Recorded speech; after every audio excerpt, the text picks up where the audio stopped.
if you ask me, I think I'm one of the best creators Right. like in the space. I think I'm funny. I think I'm entertaining. I think I have good logic with my argumentation. I have amazing life stories that I share with people. Da da da. Like I said, when I was a 4 viewer streamer, I thought I was doing the best streams, and I still think I'm doing the best streams. So Yeah. I think I should have every viewer on Twitch. This is the He's last a singer. question, and the most important one as well. All right, let's Sigma go. male or alpha male? Sigma. Okay, all the way, brother. All right, great. We did it. We got through. You got through. You didn't cancel yourself. I'm very Not that you proud. know. Not that you Oh, know. yeah. We'll see in a month. It's too early. Yeah. Welcome, everyone. I have a very special interview here today. It's actually my first non-gaming interview. It's with a streamer by the name of DrHeemedOut. Thank you for joining me here today, Dr. Heem. Hey, thank you for having me. I'm really excited. How's it going? Yeah, so I have a little spiel here that I wrote about you, so I'm just gonna read it out, just so Oh people watching the shit! video in the Wait, future, what we're talking about. are we okay with swearing, or do you want me to Yeah, I not don't swear? care. Yeah, you go ahead. Okay. Yeah. All This right. is a family-friendly stream, but it's Okay, I'll try to limit it. I'm not a family-friendly guy. I just don't want to get In trouble from kicked out on YouTube and Twitch. shit. Yeah, Yeah. yeah. So so Dr. Heemdout is the fastest growing beard on the internet, according to his Twitter bio. He is an up and coming internet political commentator and debate bro. He's known by his community for being an honest in his analytics, even at the cost of personal fame or currying favors with bigger content creators. While it's hard sometimes to pin down his specific politics, he's somewhere on the sock them capitalism part of the spectrum, favoring something called the jail rule, which I hope we'll learn something about in this interview. As a resident medical student vying for his PhD, he is seen as a breath of fresh air, being one of the few online personalities that will be well credentialed in a specific topic area and can add commentary from a more informed position. With over 3K followers on Twitch, he's overall known as a fierce, unafraid, unabashed activist, but at the same time, a very swell and humble guy, looking out for the welfares of others, even encouraging his fans not to over donate to him and take care of themselves. He has a passion and zeal for politics and social change, with issues such as vaccinations, LGBTQ plus movement, marijuana legalizations, touching grass advocacy, capitalism, among many others, being things that he care about. And I'm very happy today to be having this conversation with Dr. Heemdout. So officially, welcome to the stream, Mr. Dr. Heemdout. Jeez, thank you so much, man. Thank you for having me.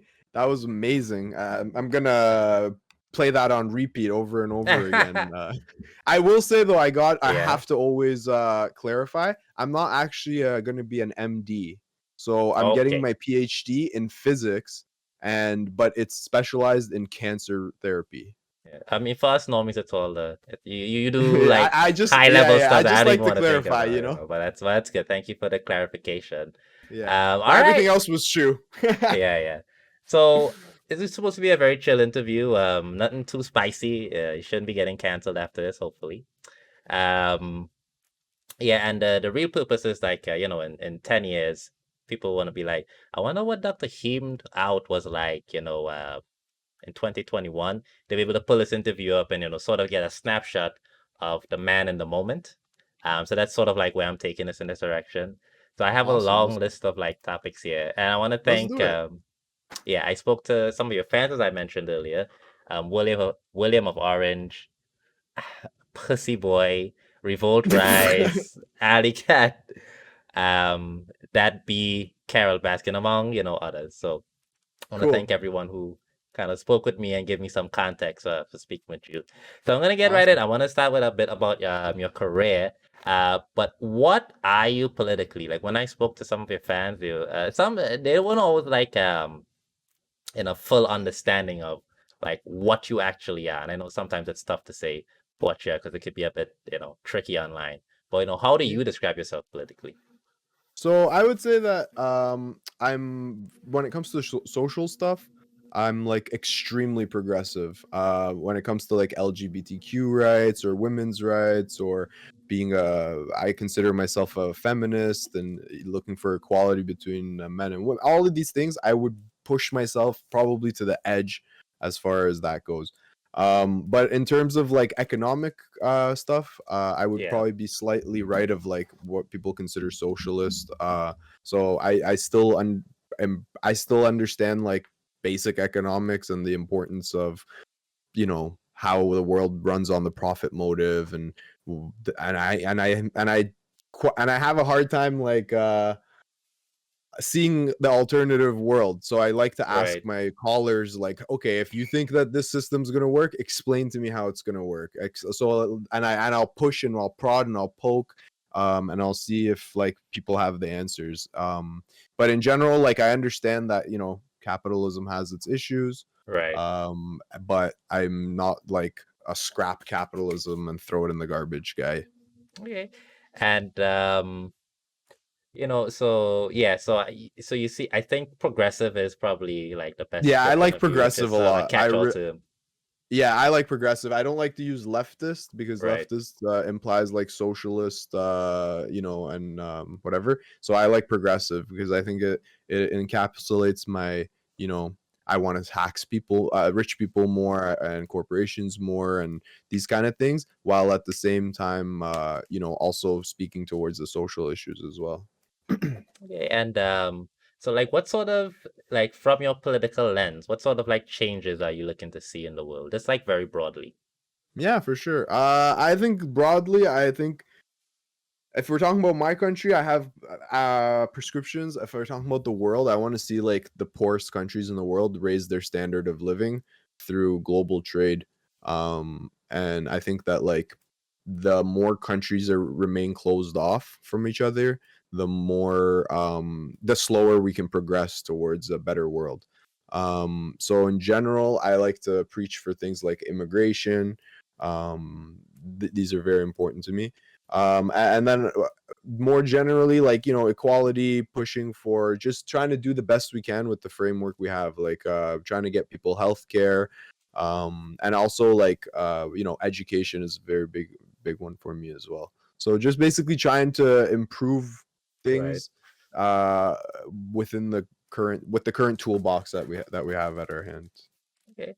And do you see sort of like your online presence, your streaming career as like an extension of that, or is it, you know, is it like more activism or is it more entertainment?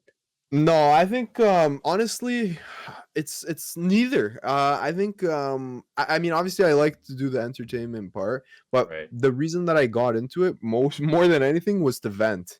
There's a lot that I think a lot of things that I'm very opinionated about. As you can see, like we have a entire week of streams about chicken nuggets. Oh yeah, I So saw like that earlier. when I have an opinion about something, I really like to think about it. You know, like one of the reasons I really like streaming is because people will push me on my positions. Like, Right. why do you like chicken nuggets? You know, and then I'll have to actually think like, you know, why don't I like them? That, and I think this is one of the things I really like. As I've gotten like more and more into politics, I've I don't want it to cause like any issues in my relationship, right? Like my fiance, she's not into politics that much, so like it was getting to a point where like my frustrations with the political things that were going on in the world were like coming into our relationship more than I was wanted it to, and I didn't really have any like political friends who were interested in like going deep into it like I was. So eventually I'm like, you know what, I'm just gonna try this for myself. Like I know that like being opinionated is important, and I've got a fuckload of opinions. So I just gave it a try. Okay. So um like your streaming career is really out of a sort of this need to vent, not necessarily like you wanted to do this as like an activism per se. That's Yeah, and if you ever see my stream, I'm never yeah. really like pushing like this is why we need to do this. This is why I'm True. not really into that. I just like to analyze the things that are in the news, vent if I have to vent about it, and then just have a good time other than that. Like, yeah, that's pretty much all it is like try to have a good time and get some of my frustrations out there. Yeah. So that sort of speaks to like your inspiration for starting on Twitch. but I kind of want to hear like what was it like on that first stream or that first few streams? Like, I guess it would be Dr. Heemdout speaking into the void. What was that speaking out into the void experience like for you? That's a great question. Honestly, the first time I streamed, the first time I streamed and the second time I streamed were almost exactly 1 year apart. Oh, okay. Yeah, so I streamed one time with my friend. We did kind of like reacting to news, but like the most scuffed setup ever. It was on Zoom, like it was just the worst thing ever. And I remember what did we talk about? I think we talked about a couple of Jordan Peterson thing. Yeah, I can't remember. And then I didn't touch it again for an entire year. And that's like one thing I regret is I wish I just stuck with it that year earlier. I'd be so much further ahead now. But it is what it is. And then after that, when COVID hit, my friend was like, "Hey, there's this documentary that I want you to watch," and it was like uh conspiracy Right. kind of documentary. So Oh, I the best debunked kind. that. Yeah, so I debunked that on stream with 0 viewers. And then the third time I streamed, which was just a couple days after that, was when the George Floyd protests happened. And when I went on stream that morning, I had like 25 viewers. And the chat was popping because we were watching the protest, and I streamed at a good time and like whatever. So I had like 25 viewers, and then I was like, holy shit, that's it. I'm gonna be a streamer for the rest of my life. And then it dropped down to 4, 5, Oh man, those and I was like, precipitous fuck. drops. Yeah, yeah. Yeah. Do you remember who your first viewer was, or even like one of the first few viewers? Yeah, actually, there was one viewer, I miss him a lot. He was the sickest, chillest guy, Yeah. Electron Hick. Shout out to him if he's still out there. I think he's still subbed to me as well. He's such a sweet guy. He used to hang around all the time when I had like 3 or 4 viewers. And the other one is Pussy Boy, Oh my God. his name is Lanny. I don't know why he changed his Discord name. Okay. On Twitch, it's Lanny. Yeah. So he was also, it was me, him, Electron Hick, and we used to fucking kick it when I had like 3 viewers and shit. Yeah, you have a very interesting community. I remember I just thinking to myself, I'm messaging this guy named Pussy Boy. Yeah, that's interesting. And then he was like, "Oh, I gotta get off the church." And I'm like, okay, Pussy Boy's going off the church. All right, cool. Just the internet things, Just I don't know internet. why he puts those stupid names. I give him shit for it all the time. Like, Oh, dude, you're making me look bad by putting it's stupid all names. right. It was fun. So maybe, tell me a bit more about your community. Maybe just the broad Uh, strokes. Yeah, so one thing about me is when I started streaming, I didn't really have I had no presence on Twitch. I never was a Right. viewer, I never chatted, I never knew how, I didn't even know how raids worked or how bits or subs. I didn't know how any of these things worked when I started streaming. And so I had to learn all of this on the go. So part of that was like, what kind of community am I gonna, harbor? And it's been a learning process, honestly, and it's not like I have any sort of definitive answer. I just think my most important thing is like, don't be an asshole, be nice to people, even if you have Good disagreements rule. politically. Yeah. Just be nice and like be patient with people, right? If you're gonna start chomping at people right away, then like it's not a good vibe. Because personally, that's how I am. Like, I can have a disagreement. I can sit down and talk to the biggest QAnon conspiracy theorist, but still maintain a calm, cordial. So these things are important to me. And then other than that, it's like to not police people's like actual politics too much. So let people have their opinions and let people discuss in Discord if they have, sometimes some of these people will have like 10-hour Discord calls where they're discussing things back and forth. I'm at work. I don't know what the hell's going on. But so long as like everyone stays kind of nice to each other. Okay. And so you would say that you try to foster a community of all sides? Would you say that? No, yeah, I mean, as you can't be bigoted. Like, Right, no right. one that's like anti-LGBTQ or outright racist and stuff. But like, if someone is generally conservative leaning and like respectful, then they can hang. in our community, even though like very few of them are interested in doing so. And the other thing is no NSFW in my community. I'm not You interested don't in got the good stuff. anybody's.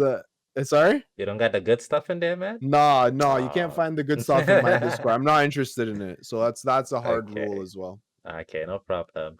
Okay, so I mean, at the end of the day, it sounds like your community will still end up being just, mostly just lefties. Is that fair to say? Mostly, yeah. Yeah. Yeah. Do you I do would say you probably like 85%, does I don't want to say if if not that more. bothers you, but do you think about that like because you're not necessarily like you're not trying to pigeonhole yourself into just like a leftist space from what it sounds like. The problem is that the space is leftist. Okay. So in the political space, I think like if you had to take the a census of Twitch political viewers that are chatters, for example, I would say probably 60%, if not 70%, are probably consider themselves socialist and communist. So it's gonna automatically leave a small community, right? Of like others. Like conservative people get usually kicked out right away. And then there's like very few of like what I would consider sockdoms and stuff. So yeah, by default, a lot of the people are more left more left leaning than me. Uh, is that something you would say is like an issue or problem? Like, do you Yeah, think it's I just think like that whatever, I but think I do think there's a big radical like over radicalization problem on Twitch. And in and in like YouTube politics, I think that like there's a definite over radicalization. But I mean, look at who's watching, right? Like they're right? people who are obviously interested in politics. They're searching deeper and deeper. So like they're already primed to be radicalized. So Okay, once yeah. the radical content is presented to them, it's And where do easy, you you know. where do you think you fit into that Oh, radicalization? I'm a huge like I'm de-radical. So I personally myself was Right, starting to go down the route of like uh, blaming everything on capitalism. right. Everything is the white man's fault. Da, da, da, like, and using this kind of radical rhetoric. This was me like maybe 3 years ago or 4 years ago for a brief period of time, and then like thank God I'm so happy that I was able to shake out of it and realize like no, maybe there's a little bit more nuance that we should consider. In most cases, it's like it's not that like someone is evil or something like this. There's usually probably some deeper underlying thing that we should probably consider.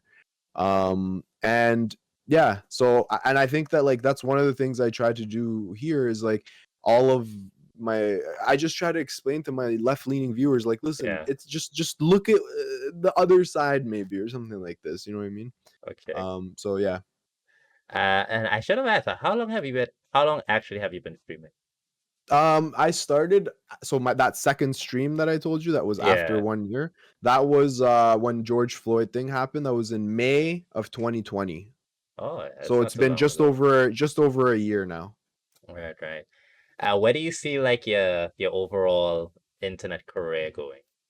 Fuck, who knows, man? Honestly, listen. If you ask me, I think I'm one of the best creators Right. like in the space. I think I'm funny. I think I'm entertaining. I think I have good logic when with my argumentation. I have amazing life stories that I share with people. Da da da.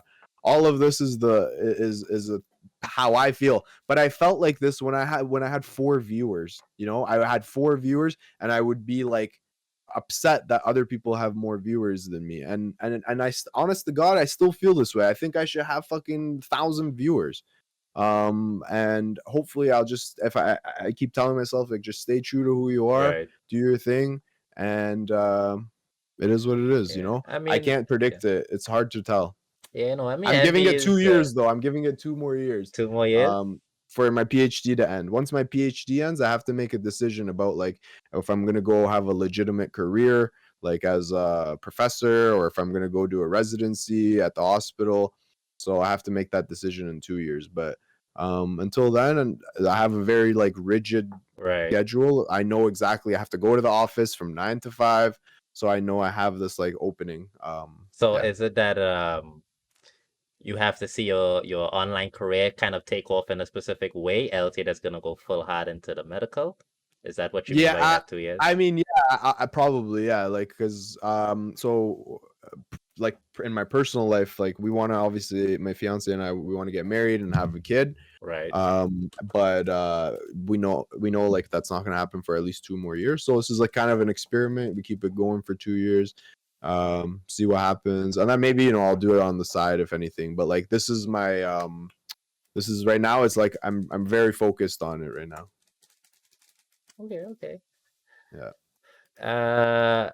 Yeah, so you have like 3,500 followers now. I mean, you started off, Mm-hmm. you said you had like 4 people, following you. And is the growth between 4 viewers to 3,500, like, how do you think about that? Do you think like, yeah, I'm making it in this thing, or do you still think like, oh, I'm so far off from, where I really need to be Yeah. as an Listen, online some mornings, personality? some mornings I'll turn on the stream and I'll still be like, no one's gonna show up today. Like, I'm gonna have 1 or 2 viewers, and like, yeah, it's still like, I don't know.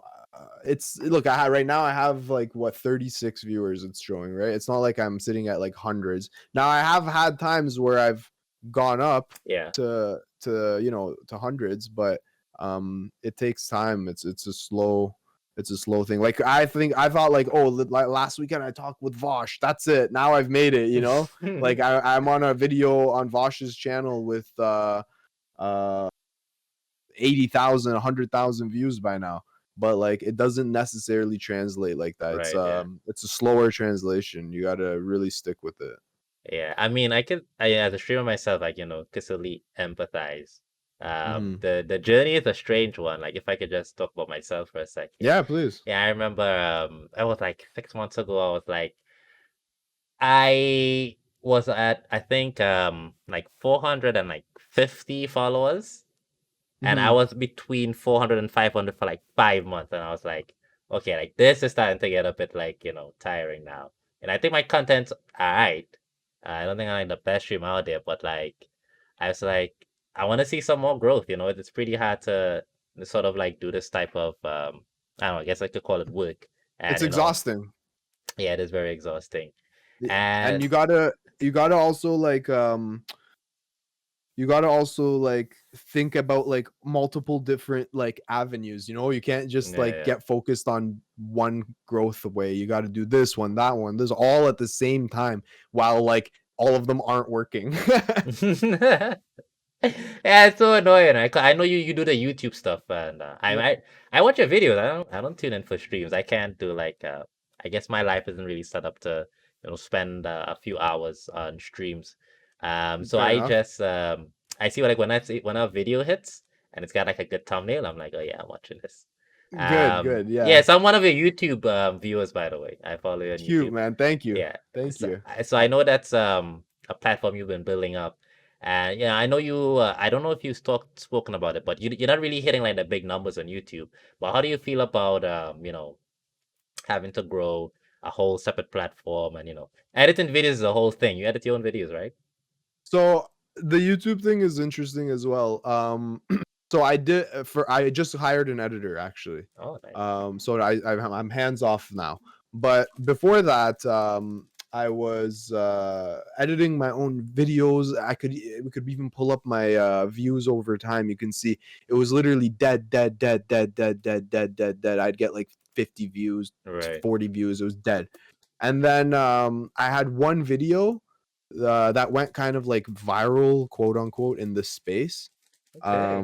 I debated someone that Vosh debated like 3 days after, and Vosh got very like emotional and like freaked out on the person he was debating, and I felt like I could have done a better job. So I messaged and we had a debate 3 days later, and everyone, it was like a unanimous thing that I did better. And that Okay. video is now sitting at 20,000 views, and it's like a 4-hour video, 3-hour video.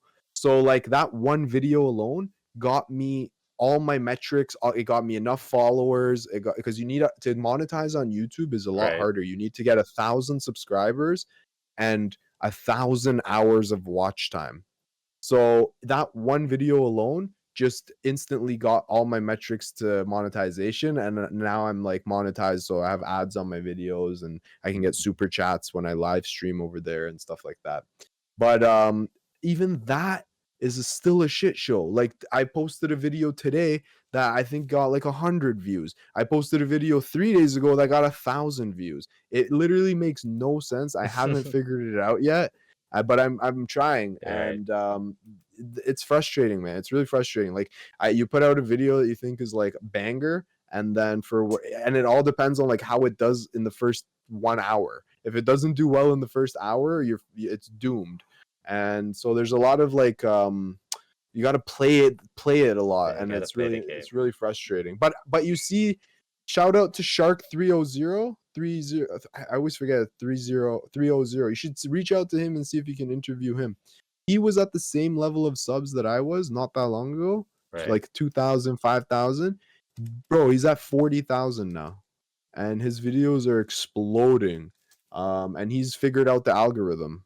Okay. So Very nice. yeah, he's a really sweet guy too. So yeah, I mean, it's still frustrating. So basically, like, most of the money I make from Twitch goes right to my editor now, because I really want to focus on growing that. Right. But as right before you called, actually, I was saying, so on I just got a email from YouTube that said I passed 80,000 total views on YouTube. Congrats. And on Twitch, where I do most of my work, I only have 45,000 views. So you have to go on YouTube, because the YouTube algorithm works much better, and will give you the growth that can translate over here. So do you see yourself like in the long term switching over to YouTube? I know that's a big thing in the last few days. We had a few big Twitch personalities go over. I think Tinder Tatman I saw this morning, and one of the Dr. Lupo. Yeah, Dr. Lupo. Yeah. Right. I personally probably won't, because I don't game. Right. I do like React stuff, just chatting and stuff. So the YouTube algorithm is really sensitive when it comes to, let's say you play a song for even like 5 seconds, they can take down your whole stream. So that has happened to me before. And like, I'll get warnings, tons of emails, like, boom, you've violated. I'm like freaking out and stuff. So when I stream on YouTube, there's always this like deep down feeling of like, at any moment I could get my channel taken away. So I'd rather make the videos on Twitch and have the community on Twitch, and then edit the videos for YouTube. I mean, solid plan. Yeah, for now at least. Who knows? Yeah, you had mentioned earlier the Mel. It was the Mel interview, right? Yeah, exactly. I think that's why I first saw you. Yeah, probably a lot of people. Yeah, maybe that, or I think somebody shouted you out and said to go watch him. Did you get any shout outs like around the Mel interview? Yeah, so one of the best experiences I love is when people watch my debates. So the Mel debate, I remember a couple days after, Irrelevant, who I don't know if you know Irrelevant or not. He's a streamer in the morning. He gets like a few hundred viewers. He watched, then reacted to the debate, and I was like in the chat, literally, bro, having the time of my life. It was so funny. Yeah. So that helped a lot. And like, yeah, the word just got around. A few other streamers watched it on their stream, which if you can get people watching your content on stream, that's like huge. And ever since then, Relevance watched a few of my streams. Demon Mama watched my debate once when I debated an incel. That was really funny too. She did a reaction to that. So yeah, like a lot of people, it's nice when you do good work, people will recognize. And right now, I think some of the viewers maybe still haven't been sold, but I think a lot of the content creators are sold, that like, okay, this guy's legit. Nice. I think I mean, I do want to commend you for that Mel debate. Thank you. Yeah, because I can vividly remember it. I saw the Vash video, right? And I was like, man, this is wild. I have to see every single thing about this that I possibly. I have to see everything I can about it. So I just googled Mel debate. I watched every single video that came up on YouTube. I remember yours was one. I was like, I think yours was. I think yeah. It's like this was the best one. Yeah, I like this one like a lot. So yeah, Thanks, I man. think I mean you're gonna go places, because people saw that, and I think you hit one or two more of those straight off to the Yeah, moon, yeah. man. The Twitch moon. You're Yeah, I gonna go hope straight so. up to that. And you know, the other thing I want to do is like one problem I have on Twitch politics is that it is like it's undeniable that it's a small space. It's a small community.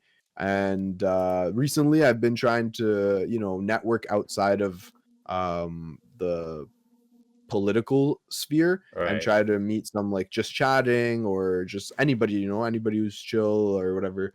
And yeah, I want to try to like collaborate outside of just the political space too, because this is a tiny space. Okay. So you got some interesting things coming up then. You got some projects in the works, some non-political stuff.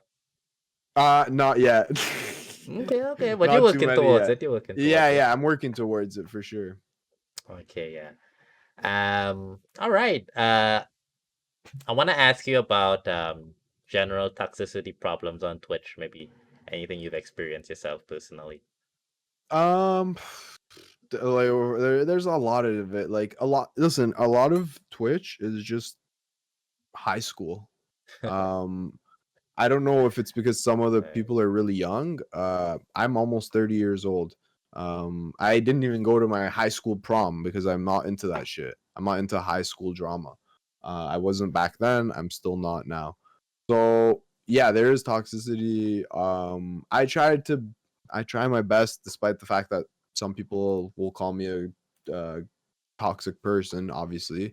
I try my best to be honest with people, to be straight up with people, and be nice to people. I can disagree. Again, it goes back to the original thing, right? Like I can disagree with you and be nice to you. And I wish that like more people were able to do this. I don't know if it's like people's parents didn't raise them right, or like Okay. I honestly have no idea.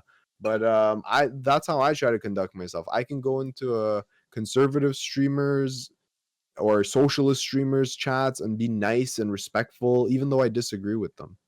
But yeah, I don't know what can really be done about it. Yeah. I mean, and so you see that's a problem, but not necessarily one that you possibly have like the fix for it. I don't That's think just what there it is is. a fix. I don't think there is a fix. A lot of this stuff is just like the nature of the communication. You know what I mean? If Right. someone doesn't have to put their real name or their picture, and they can hide behind a username, then obviously you're gonna get people saying all kinds of crazy things, right? And then that dynamic plays into the streamers themselves, and then it's like an entire everything is right there to be crazy toxic, unless like major things of the like unless And they then it's take just away like chat. You know what I mean? Like major reforms would have to come in, I think, to curb it. But until then, it is what it is. okay, You okay. got to either just accept it and live with it, or unfortunately, don't stream. I don't think streaming is Yeah. something that's for everyone. Yeah, and I mean, I certainly know what you mean. So tying into the toxicity is sort of like I want to call it drama culture. There's Hmm. sort of like I mean, I guess that's just how virality and the internet works as well. Negativity sells. There's a lot of drama on Twitch, on YouTube, a whole community even. What do you think about, I don't know, it's a broad question, but like drama and Twitch space and, that sort of like that call out culture, things of that Hmm. nature. How do you feel I about it? think I think it's again a byproduct of the communication, right? Like if you have people who are working together to organize. Are you there? Oh, hello. Are Oh, you there still? can you hear me? Yeah, your Oh, video just cut out a little oh, bit, but oh, sorry about that. okay, we're okay. Um, it's just again, it's like the byproduct of the communication form, right? You have people like yourself, like myself, like other streamers. We have to communicate behind the scenes to set up stuff, to work together, to do this, to do that. And Right. then like you could have a personality clash with someone, da da da da. And all of this is played out in front of people in public, and not even that, but even worse, it's all recorded, right? So like if someone comes and says, "Hey, so and so spoke about you," well, I'm going to watch it and react to it. Well, then they're going to watch it and react to it. And then to add on top of that, it's not like drama hurts your views, right? Drama, all the chatters, they love drama. Despite the fact that they cry about the fact that there's too much drama, they actually love it. So it's like, it becomes like, again, a positive feedback loop where the streamer knows, first of all, it's easy content. Why do I need to prepare or play games when I can just react to someone shit talking me? And the other one is the chatters love it because your views go up. So it becomes this like positive feedback loop. And again, it's nothing that can change. I think it just is what it is. We have to understand that, like, when there's interpersonal relations, between streamers, that there's like miscommunications that need to Right. be addressed. All of these various things are just a part of the game. And do you see it as like a problem, or just something that, yeah, it's you know I think for some people it is a problem, but I don't think streaming is for everyone. I think some people are like, I think to be a streamer, you really need to have a sound, strong mind and like morals, and like your positions need to be strong. You can't get bullied easily, you know what I mean? And like, I think some people don't have what it takes. Even myself, sometimes I'll put tweets out. I've had tweets. I had one really spicy tweet that I put out once, and now I have my Twitter. I have like 2,500 followers, which is like way more than I ever thought I was gonna have. And on my alt account, on my not streamer account, for 10 years I was tweeting bangers, and I only had like 100 followers. Okay. Now I have 2,500 followers. So I sent out a tweet that was like controversial and got 700 retweets and likes and shit like that. And bro, that day, my entire day was dedicated to the replies, Oh the quote no. tweets, and then at one point I caught myself, I'm like, wait a second. If you're gonna fucking care about every person's comment, then it's gonna mentally exhaust you. For And sure. so now when I, like, let's say, like, if I put out a YouTube video, the first few comments I'll respond to, but if I see it's getting lots of engagement, I stop engaging. And same with my tweets. If I see a tweet that I sent is getting 50, 60 retweets, that I'm not going to reply to people anymore, because I don't have time to deal with that shit, and or the energy, right? It can be very, very draining. So yeah, it's just, I don't know, man. I don't know if it's a problem. It is for some people for sure. But yeah, you just got to be tough, I guess. It sucks. Okay. And what about like debate culture, which is of course a bit different from just the drama culture? What do you think about? I know, like, I've seen in recently there's been like this sort of discussion of, oh, what's the point of online debates, or even like maybe sometimes some people think it does more harm than good, or it's just like a sort of for activism. What do you think as a I debate think bro yourself? I think that they're fun. I like to have my ideas challenged. Why do you believe that universal healthcare should be a Right. thing? Why do you think that? I like that, because for me it makes sure that I know I'm principled in my position. It's a good test for me personally.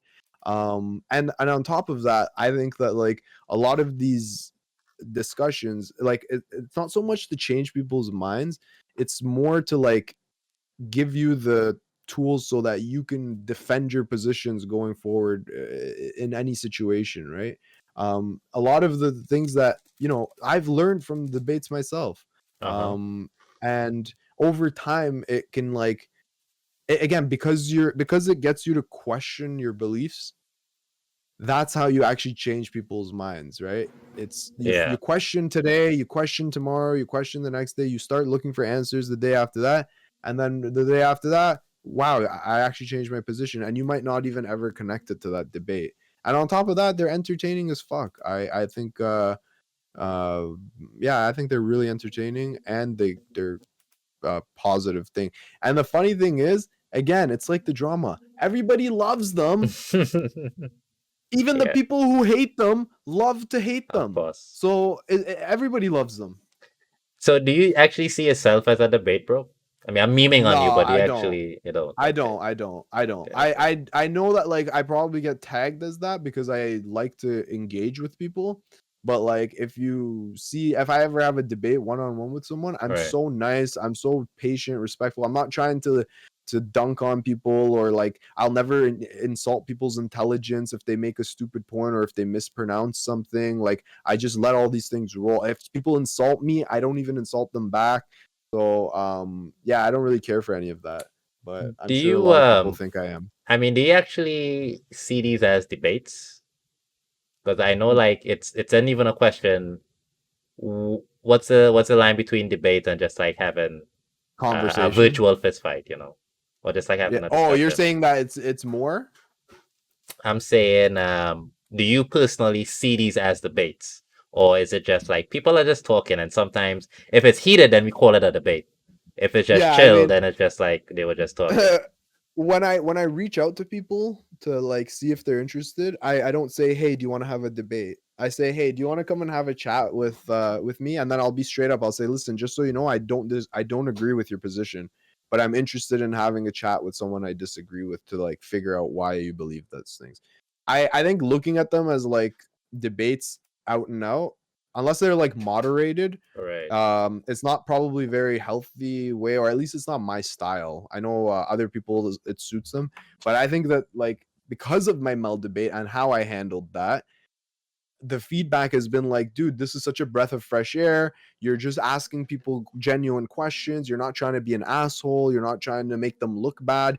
And the thing is, I've noticed if people have shitty ideas, by being nice to them, they will expose those ideas. Of course. In fact, it's if you're mean to them that they'll hold their cards close to their chest. If you're nice, respectful, patient, people will just blurt it all out. Yeah, because then they're in a comfort zone, right? So they feel a bit safer Exactly, and yeah. And not even to be like an asshole to get them in their comfort zone. No, it's just I actually just want to yeah. have a good conversation. Yeah, I mean, I feel that I could tell you personally, I know I've been thinking, okay, so I'm talking to this Dr. Heem guy. But what happens if I have to talk to like, a Nazi or like somebody who Yeah. self-describes as a Nazi, or somebody who thinks that all black people should sort of like return to Africa. Like, how would I even like approach that, or like um so that kind of ties into the idea of like platforming. I know you got some heat for your debate with the I can I want to call it more of a discussion. Your discussion with the incel guy. True. The title of the video: While Incel Debate, Troll or Nah. Let me know in the Yeah. comment. So that like that idea of like platforming. What do you think about like platforming or not platforming people? I honest to God, I go back and forth on it. Right. I don't have a. I think both sides of the argument are valid. I'm actually having someone on hopefully very soon, a political candidate in the next week, Oh, nice. who's from like a far right fringe Oh, Canadian party that's not even going to poll like I think they're less than 2%, and they're like openly anti-immigration, anti-climate change, anti-vaccine. They don't give a fuck. But I again like to talk to these kind of people just because I find it interesting. But in the back of my head, I am thinking like this guy might actually get some Twitter followers or something, or I wonder about it. But I don't know. For now, I think I don't really have to worry about it. Maybe if I had like 100,000 subs on YouTube, I probably wouldn't bring on just like some average. Or if I right. do bring someone on, I don't plug their stuff. Right? Yeah, I'll yeah. bring them on as like a nameless, faceless, websiteless person just to talk about the ideas and then Yeah. like part ways. Yeah. I Which mean, is what I did with that incel. I didn't include any of his information of how you could reach out to him. it's interesting because as a casual viewer myself, because you didn't do that, I actually like I have no idea who he is, and Yeah, yeah, I just because you didn't do that, I couldn't find him. But I yeah. certainly understand what you mean. Like it's dicey because we've seen deplatforming people work, like Milo Yiannopoulos. He after he got banned from some stuff, it was like he really fell off the map. And even Trump Hmm. getting banned off of Twitter, he has, I think, a much less reach now than we would say that he would have had if he wasn't.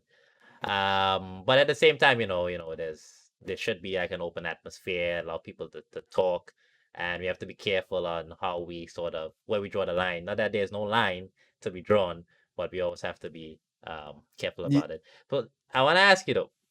But before you move on, Yeah, go on. I have one quick thing. So the another reason why I'm hesitant about the platform or about the harmful platforming thing, I grew up listening to Howard Stern show, and Howard Stern show, this guy would have anyone on. Bro, he used to have a Ku Klux Klansman who would wear the Ku Klux Klan outfit, and he would have him on and like make fun of him and point to how stupid his ideas were. And like it was funny. Like I don't think anybody heard that and was convinced of their platform. He used to have this Ku Klux Klans guy try to pick the football matches and put him up next to a chicken and then try to see which one of these two would do better. Like stupid shit like that. You know what I mean? Yeah. I don't think that like as long as you're like not making them look good, honestly, I think Yeah.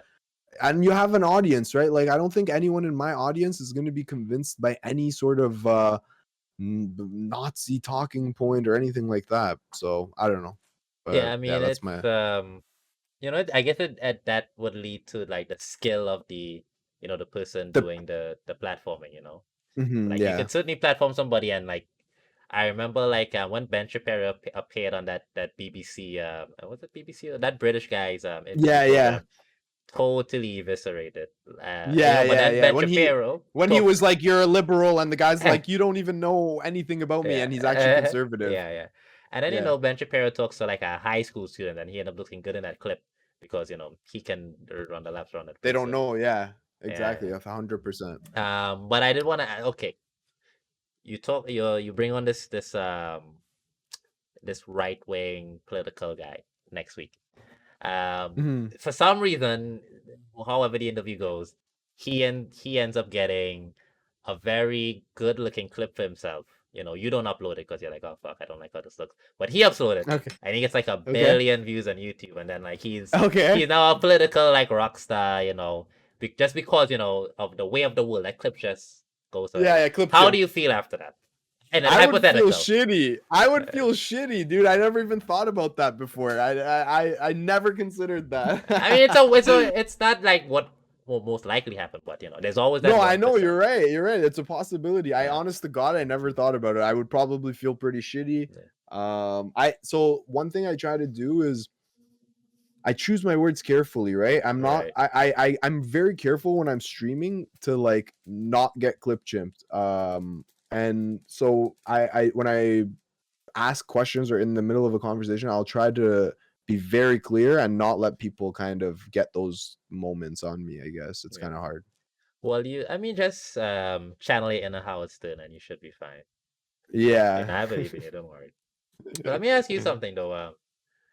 More advice for me. So I don't plan. I'm not just gonna just interview like leftist niche leftist people. Yeah, I plan to have like I have like all sorts of weird people. I don't even know yet. Who knows what the future has Mhm. in store for me?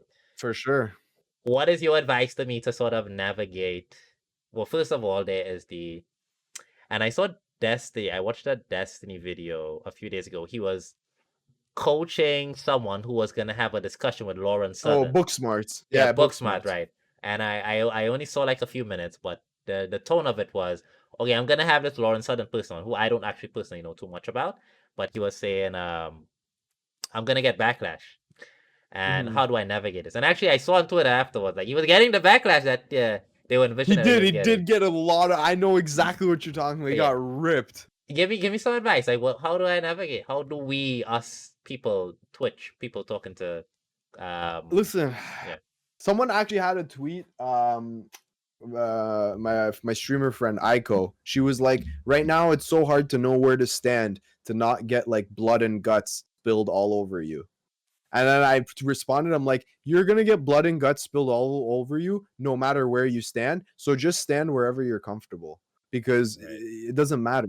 And that's the same thing I would tell you. You are going to, I've learned this, okay? As someone who has tried for a year and a bit to be the most good faith, nicest, respectful, professional person on this platform, yeah, even I have haters, okay? So accept the fact that as you grow, you're going to have haters, right? You're gonna have haters, people who disagree with you, people who think you're harmful platforming, people who think you're not pushing. This is a part of being a streamer or being any sort of political figure is that every motherfucker has an opinion.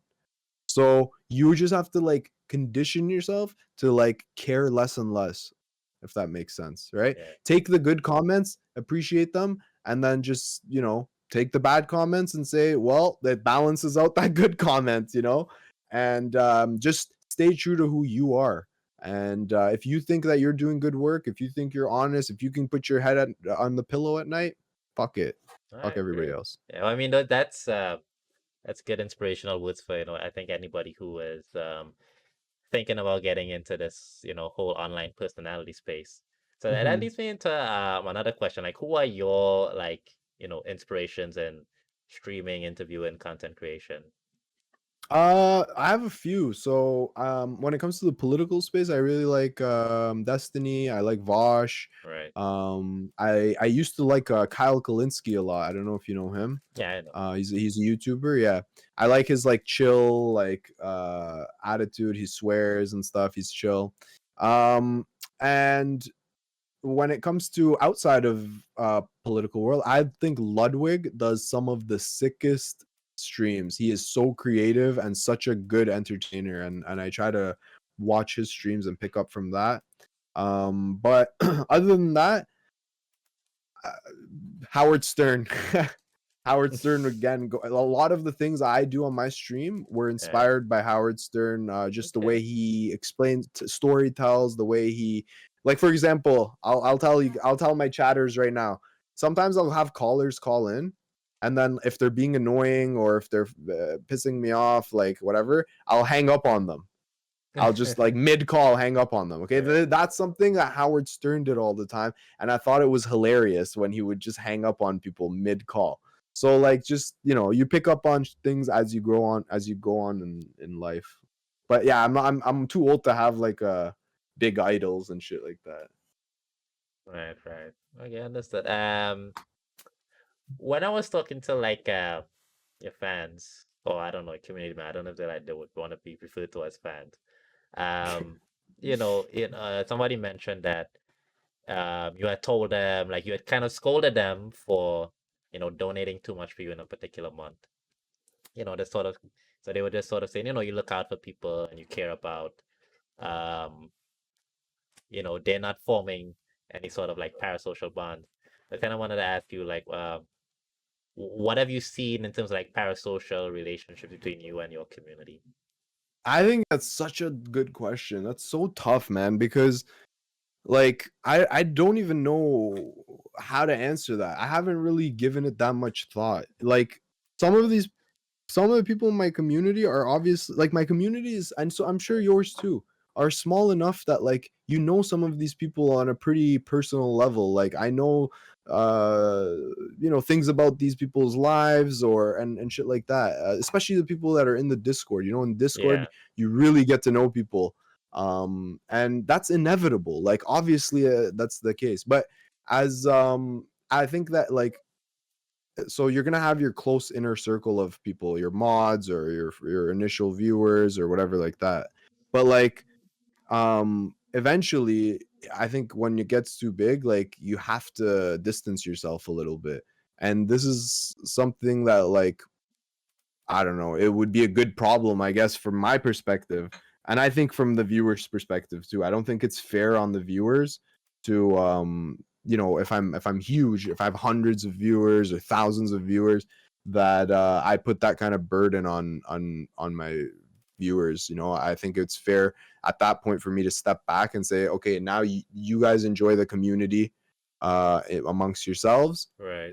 as fans, and I'll do call-ins or things like this here and there, but I won't be like intimately involved as I am now. Like right now, if any of these fuckers DM me, I'll respond probably within the hour.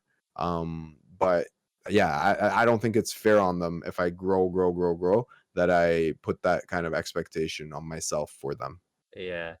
This sort of reminds me, gosh, I remember it was maybe a few like weeks or maybe a month or two ago. There was, it didn't really blow up into like a big discussion, but I think it pops up now and again, the idea of Twitch personalities sort of being like celebrities to the point where, you know, you can't really talk to your fans that often, or you can't even like try to form like sexual or intimate relationships with them because the power differential or dynamics is so a bit too much there. Like, do you actually believe personally in like Twitch celebrities? I Hell guess yeah. even on the smaller ones. I'm super against it. I'm super against hooking up with your fans or even other streamers. I think that like the best thing that you can do is like take it outside. Go on Tinder, say, "Hey, I'm a Twitch streamer." Meet someone as that's not your fan first and then let them become your fan after. I think it's really dangerous and like I try to be very, very careful when I'm talking to viewers or community members when I'm talking to them to make it very clear like there's no fucking sexual interest, there's none of that shit, right? Like I'm here to draw that very clear boundary. Yeah, I do think there's definitely a power dynamic. Listen, there's a power dynamic already with my community, right? If I Right. say to the community, hey, does anybody want to make a emote of this? People, thank God, they're sweethearts. They do it. And already that's a power dynamic, right? So yeah, I think you have to be responsible and and the thing is, it's not just responsible for the viewer's sake. You have to be responsible for your own sake because you end up crossing the line and then like 6 months down the line it ends up biting you in the ass, right? It's Yeah, not yeah. just It for can the get viewer's canceled sake, real it's for quick. this anything, right? There's so Yeah. many. Once you get into that kind of weird dynamic, then you're opening the doors to who knows. Yeah. So just a bit more personally from your end, have you like had to deal much with like the temptation of as you said, you asked for an emote, people like you enough. You have like 10 emotes in your Discord in like a matter of Yeah. hours. And of course it's free work. And you know, what has it been like for you just sort of like navigating that? Well, you're a small streamer, but at the same time, people will do things for you if you ask. Yeah. It's weird, man. I tried to, for example, like this streamer Cherry. She makes a lot of my emotes before now. These guys in Discord started making ones, but she made a lot of my emotes, and she won't take pay from me. And Oh like no. this is goes back to how I was raised, right? My parents have raised me to be like above and beyond. Like if someone gets you food, you force them to take the money that they pay. You know what I mean? That's how Yeah, I was raised. So like I don't give a fuck that she says she doesn't want me to pay her. I'm gonna go in and drop 1,000 bits on as a thank you for an emote, right? So I think like maintaining that level of respect for people is really important. Even if sometimes I ask somebody for a favor or something like this, something for the community, I asked people if they could find some clips from YouTube for me. I'll say like I'll be very openly thankful, even if it's not a paid thing.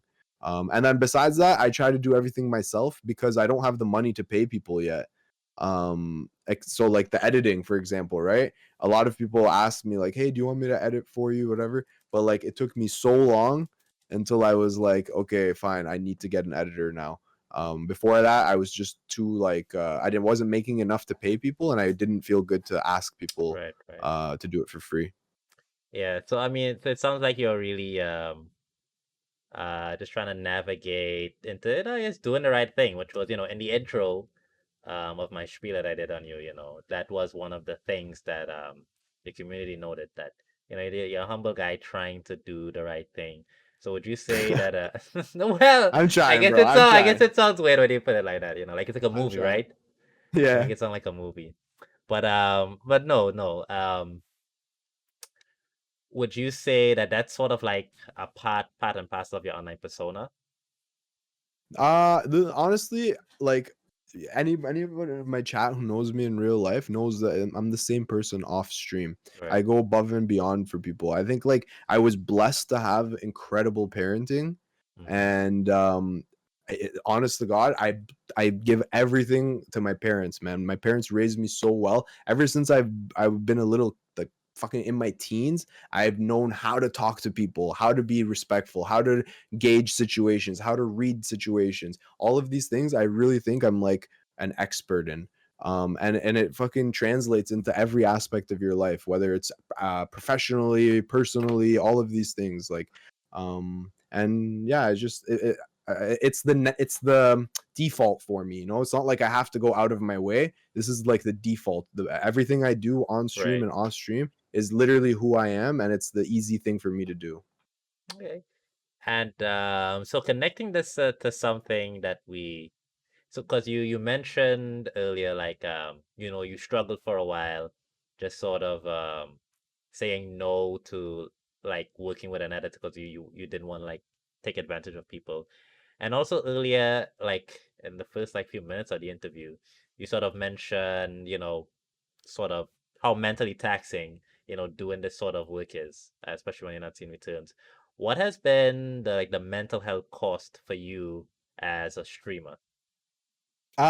Listen, again, I am fortunate, bro. If I was doing this full time, or if this was my only thing, I Right. would probably be not as well off as I am.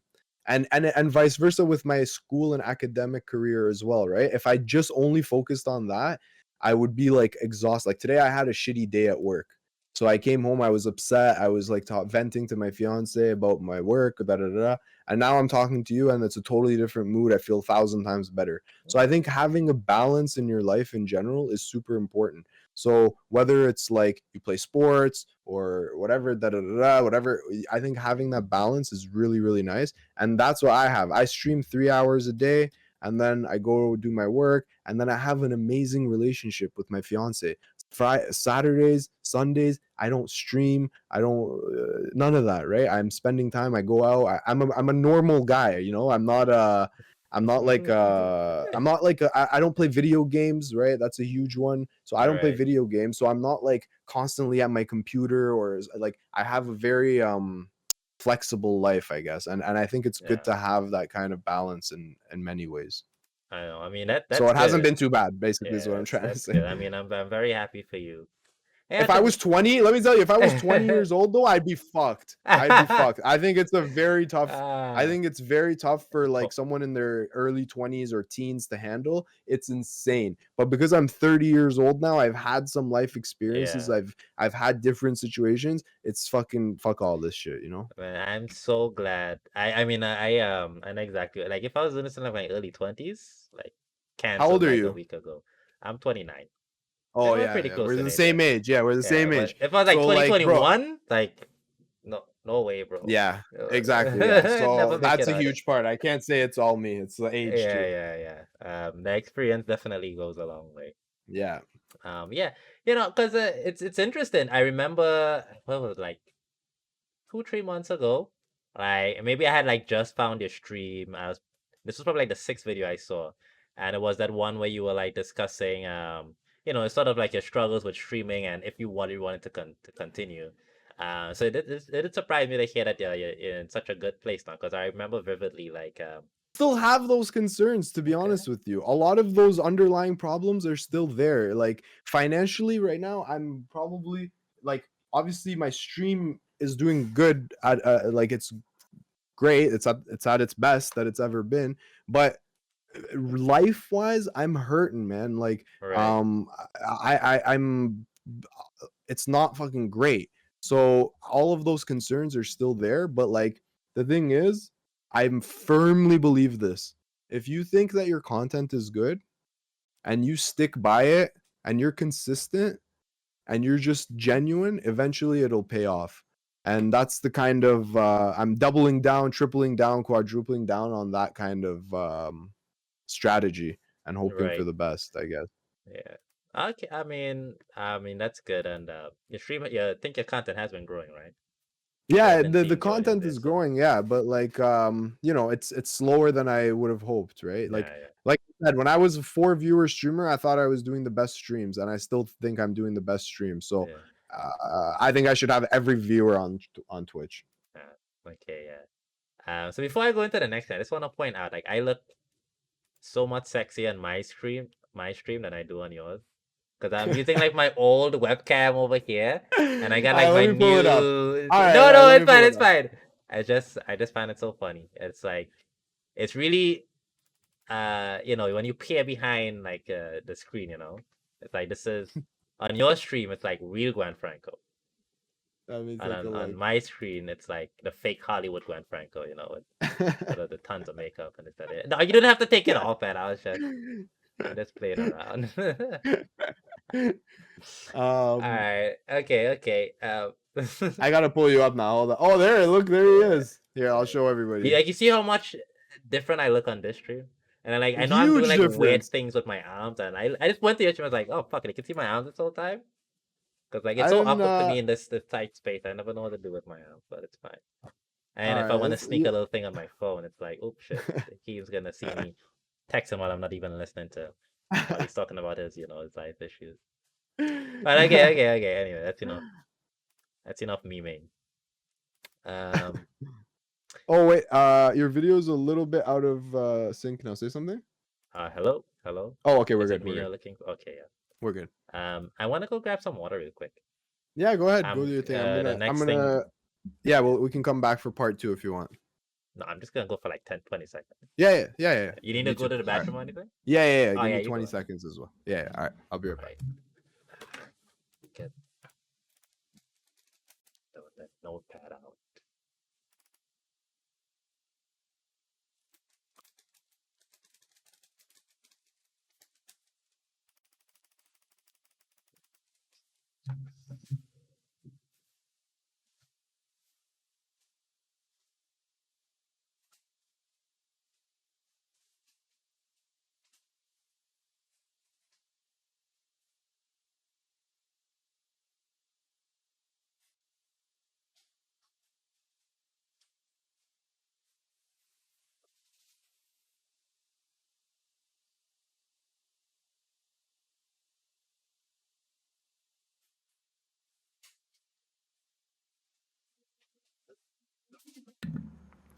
What a nice guy, eh? What do you guys think of this interview so far?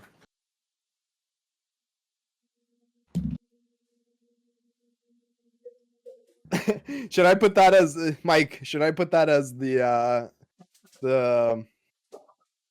thumbnail on YouTube?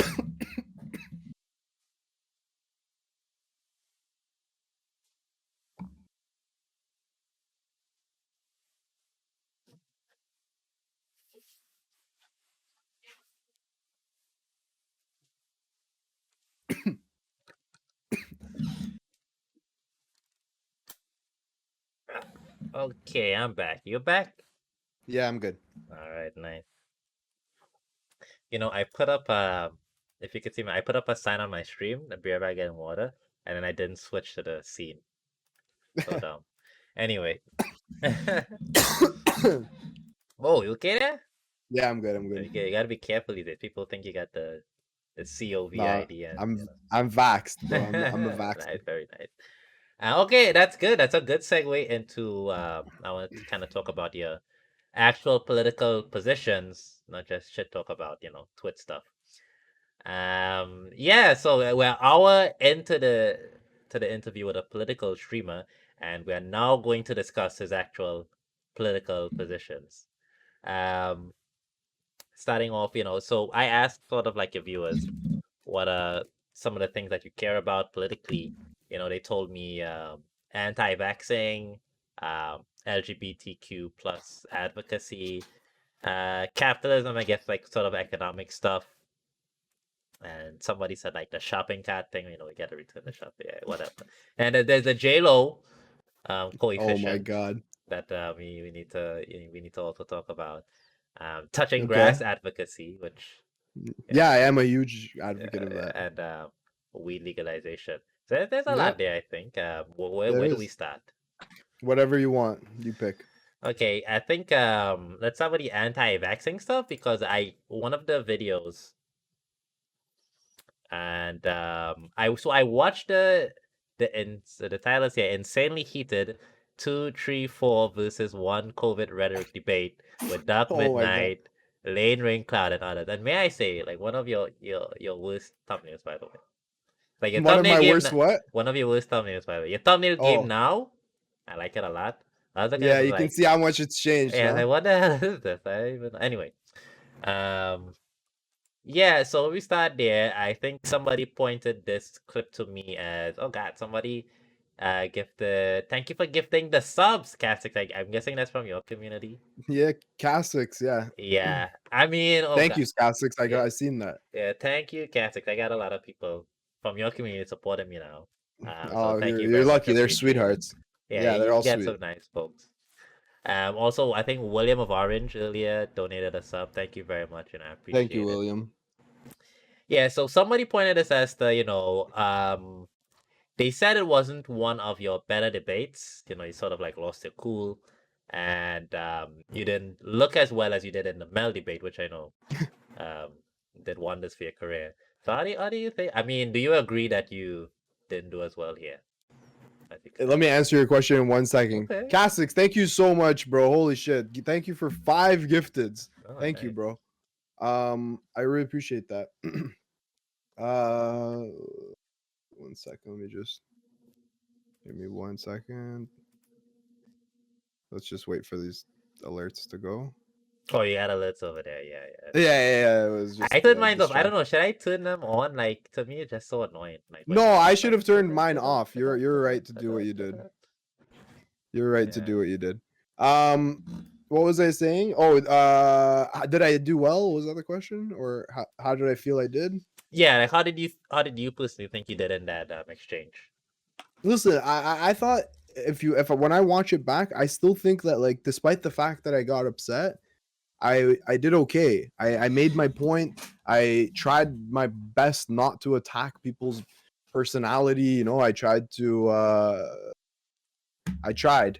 I think the entire dynamic was really messed up in that discussion, Right. and the main thing is, like, we went into the discussion saying, like, we're not going to talk about this person, okay? Despite the fact that this person brought it to my attention, we're not going to talk about this person. We're not going to talk about this person. And the very first thing that's brought up is this person. So I came out, I'm like, whoa. I thought, so right off the bat, that's how it started. Right. And then, like, it just went downhill from there. Like, and yeah, like, if people are gonna, like, I get really frustrated with. I had another call recently where I yelled at the caller and stuff. Oh. It's the second time ever since that video you watched. This was the next time. Okay. And the problem is, if I tell you, hey, what color is that sheet that's behind you? White. Right now. Oh, That sheet right behind you. What color is that? Yeah, the sheet, the thing that's hanging. White, I guess. White. No, the fucking thing, the thing that's hanging. Oh, I mean green. The green screen. Thank you. Okay, the sheet. So then it's a sheet, screen, whatever. Yeah. Whatever. So I ask you, what color is the screen behind you? What do you say? Yeah, green. Yeah. Okay, and then I'm like, oh, so you have a green screen? And then you're like, no. You know what I mean? Yeah. That's when I get really, really frustrated, because it's like, I'm drawing. I will draw from A to B to C. I will connect it for you. But if you can't see that connection, then that's when I get frustrated. It's like the and Patrick that's what meme. happened. Sorry? It's like that Patrick meme. Yeah, exactly. And that's ID what card. happened.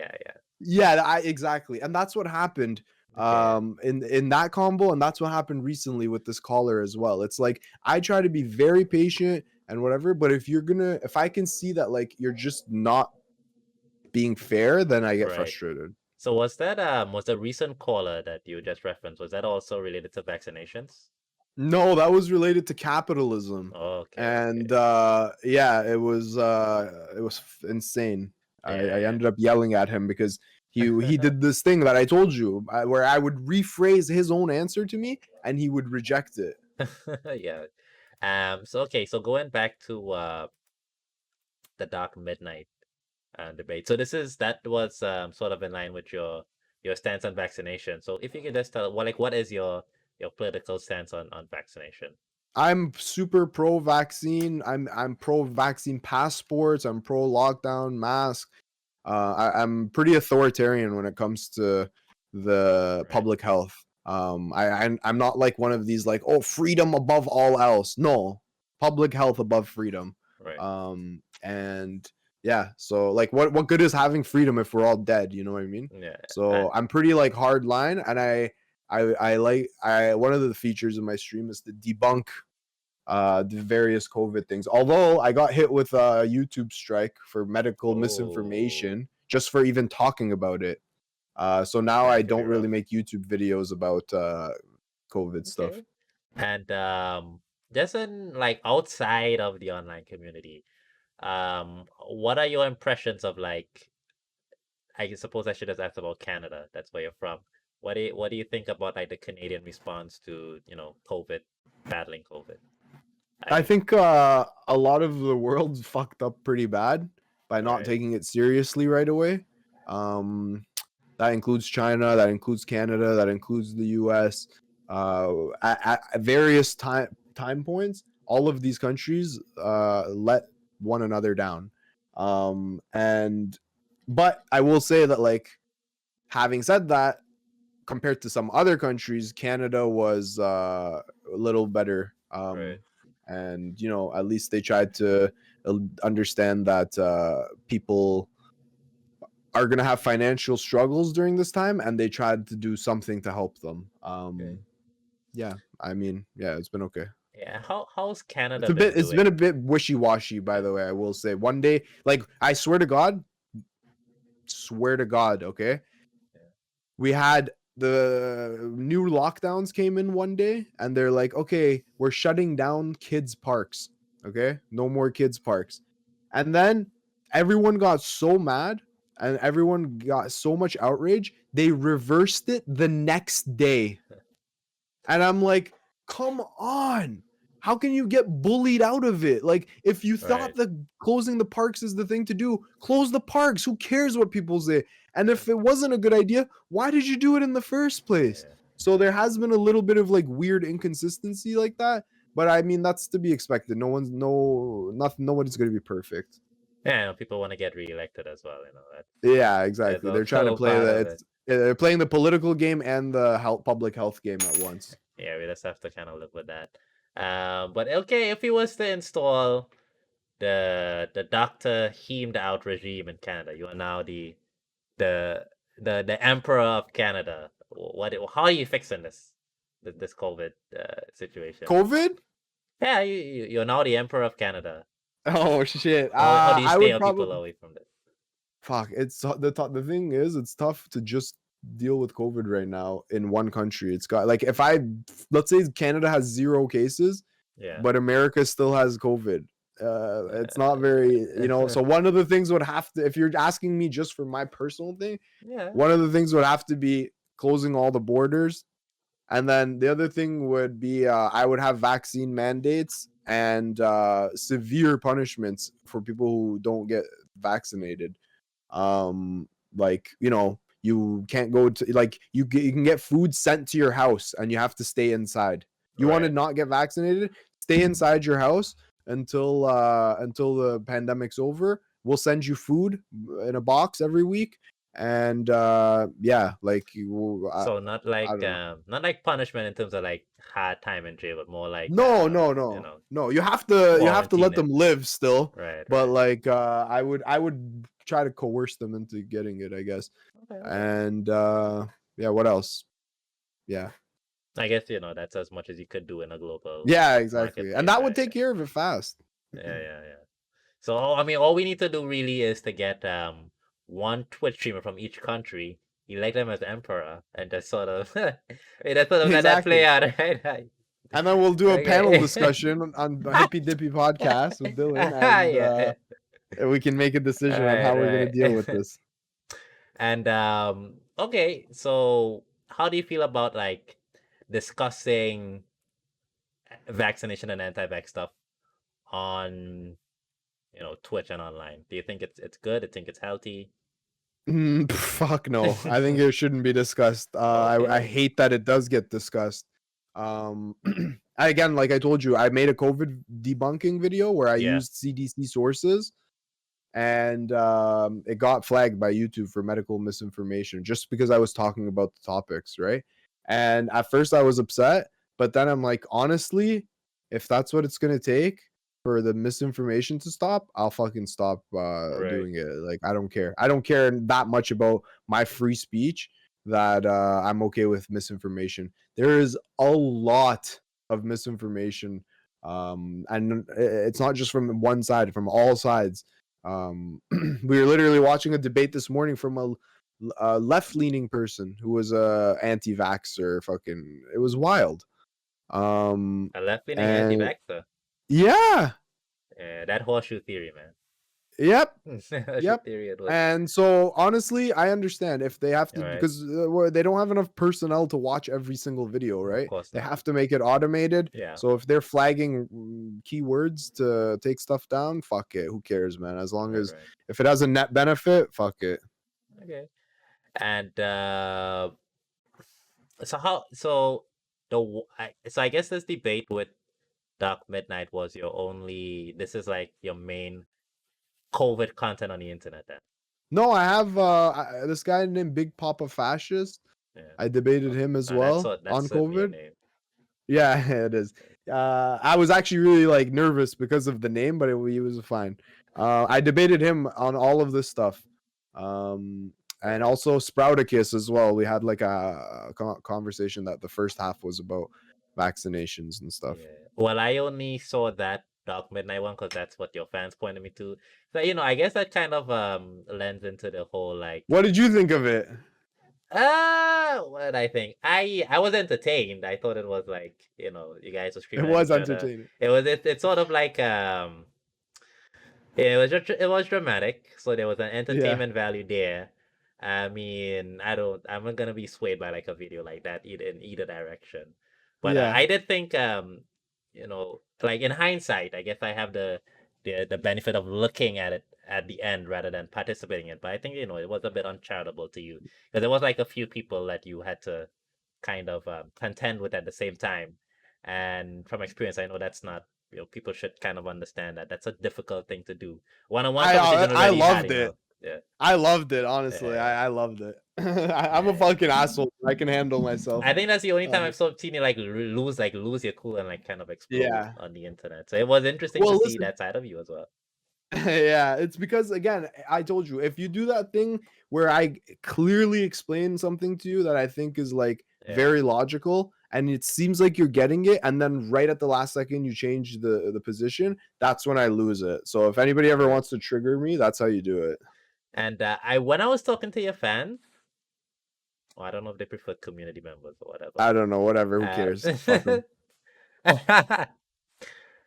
There was like this sort of underlying subtext of, I don't know if this guy is actually like a doctor, like the Dark Midnight character. Somebody said like his kind of streaming career sort of died down after that. I mean, yeah, it kind of did. I asked them what their heart said, but they didn't really want to like say like, no, he's not legit. But what do you think? I don't know. I have no idea, honestly. I don't like to speculate. A lot of the things, listen, I don't even care if someone's a real doctor or not if they're pushing good information. All right. If someone comes out here and is like whatever and is giving information that's consensus at that time, then I'm happy with that. It's the problem is if someone is coming on here, I don't care if they're a doctor, if they're not a doctor, if they're conservative, if they're left leaning, and if I hear a clip of them saying something that I think is bullshit, then I'm gonna call that out. So yeah, I mean, I don't know. I don't really even feel comfortable to talk about that because I think the message is more important than like someone's credentials. Like I'm speaking about the vaccines and COVID. I'm not an epidemiologist. I have a physics degree with a specialization in medicine, right? Right. That doesn't make me a vaccine expert. That doesn't make me a virus expert. But everything that I talk about is the mainstream scientific consensus at that time. And I just look at what the mainstream consensus is and synthesize it in my head and then talk about that. And I think that's that was what the problem was. It wasn't like the lack of credentials. I don't care about that. Right. Okay. That's pretty fair. But if people are going to start, if people just blindly trust someone because of their credential, then like then you should validate it in some way. And I'm not saying Yeah. anything. I'm just saying other people should. Okay, yeah. Because then I was thinking of because in the interview, you did kind of tell him like we should I don't want to say you said like blindly trust the CD. Like I get where you were coming from. Like there's already a process in place there, so you really trust. You're not blindly trusting the CDC. You're trusting the process The that involves process, hundreds exactly, of thousands of experts and whatever they went through. I mean, it's clearly going to be a bit more in depth than like me, just one person. Yeah. So it's not exactly. Yeah, really that's my accounted to whole entire say, well, point. Yeah. yeah, yeah. Okay, and all right. So your LGBTQ plus activism. I don't even know if you want to call it activism, but it's something you care about. Advocacy. Advocacy, right, right. Which isn't that kind of like a synonym of people, is there like a specific distinction? No, I think advocate is like slightly below activist. Okay, Activist is like okay. an organizer, All whereas right. advocate is like I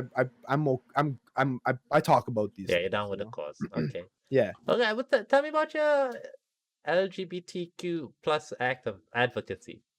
So yeah, sure. I've always been like again, thank God to my parents, shout out to them. Even though they immigrated here from the Middle East, they were always open-minded. They used to take us to the Pride parade when I was a Right. kid. Just because they were like into parades, they used to take us. We have another one here called Caravana. I don't know Of if you've course I know ever if you Caravan. I've been to yeah, Caravan. my parents, my immigrant parents used to take me to Caravana, bro, when I was like Oh, 8 years nice. old and shit. Yeah. So like my parents are super open-minded, and that's one of the things that's amazing about them. And that's been pushed down onto me. Oh, yeah. And so I've always been cool with it. Besides that, I ended up living in the heart of the LGBTQ village in Yeah, Toronto with my fiance. We lived there for 3 years, and we went to we lived right at the Pride Parade. We experienced the community in a very intimate, like day-to-day basis. right. And we had all of our neighbors were LGBTQ, and like we were one of the fucking two straight people that lived in our building. And it was beautiful. It was an amazing thing. And it just, I don't know, I feel like everybody, who cares, this again, and some of this goes back to my watching Howard Stern days, where he was like, who fucking cares who wants to do what with anybody? Like, just let people do what they want to do, and Right. don't mind your own fucking business. Who cares what people want to do? Like, True if someone libertarian, wants right? to if someone wants to change their genitals, congratulations, go ahead and do it. And so I find the whole entire focus on the thing Yeah. cringe as fuck, I watched let people, yeah. and I watched your Devil 23 video. I think that Oh came out like no, yesterday or the day before. Ah, okay, shit. no, it's fine. And I remember like he was criticizing you for your response to the gay pride discussion. But Yeah. you sort of clarified that your position was you were speaking from your direct experience and observing the community that you kind of lived upon. So, Mm-hmm. I mean you can't Yeah, so you were yeah, saying that you three can't be years in blamed a row. for your own vision. That's not Yeah, exactly. It's literally what happened. And the thing is, it wasn't like a one-off, right? Like, I went 3 years in a row to this event. Every right. single day, the whole day, from day to night, we would cancel all our plans because we were like, yo, it's Pride weekend and it's happening outside our window. Like, we can't ignore it. So we would just embrace it and have the best time, do all the events and everything. And yeah, there was fucking tons of nudity Right. everywhere, But everywhere, everywhere, everywhere, everywhere. are you fully satisfied with like how you portrayed, the experience, or do you have any regrets in terms of like you would have said something different or In anything terms of like that? what, the Pride Parade? Yeah, just your whole participation in that discussion when it was happening what 2 3 months ago. I think I've always been clear. The Pride Right. Parade is one of the most fun events that you can find in any city, at least in my city. It's so much fun, okay? It's incredible. But I would never bring my kids there. And that's my position. And I would like to have, like, not the parade itself. Actually, the parade isn't even so bad. The events that are like, it's like a 3-day long weekend, and it's the, like, what the public nudity is like something that I'm not comfortable with Right. bringing my kids around. and I don't know, everybody can have an opinion for themselves. Again, it's like live and let live, right? Like if somebody thinks that they're comfortable with it, great. If someone thinks they're uncomfortable, no issue, no sweat off my back. So that's my general position. And so, I mean, the online space, it's definitely one where I think you tend to see a lot more LGBTQ plus issues than, like, I would say back in like real life. Mm-hmm. For instance, like in real life, I don't know how many actual trans people I actually like see, but on Twitter, every other account. Oh, it feels that way. Like it's like the concentration of like the LGBT plus community is really active online, and you could sort of like even miss it in IRL. Of course, You there's some can't. dynamic differences. Why do you think that is? Well, I guess it's part of Before I tell you what I think. yeah, no problem. Well, I guess it's part of like who comes onto certain platforms or like who's popular on certain platforms. I know on Twitter it's like 2% of the US, and in that 2%, it tends to be more left-leaning people. And of left-leaning people, you would tend to be people who are friendly towards that community or even in a part of that community. So I think that sort of plays into it. Also, just like a numbers game, if your population of 1 million people and 10% LGBT, that's just 1 in 10 people that you'll see. And of those 1 in 10 people, it's like who you could visually identify as being, LGBT.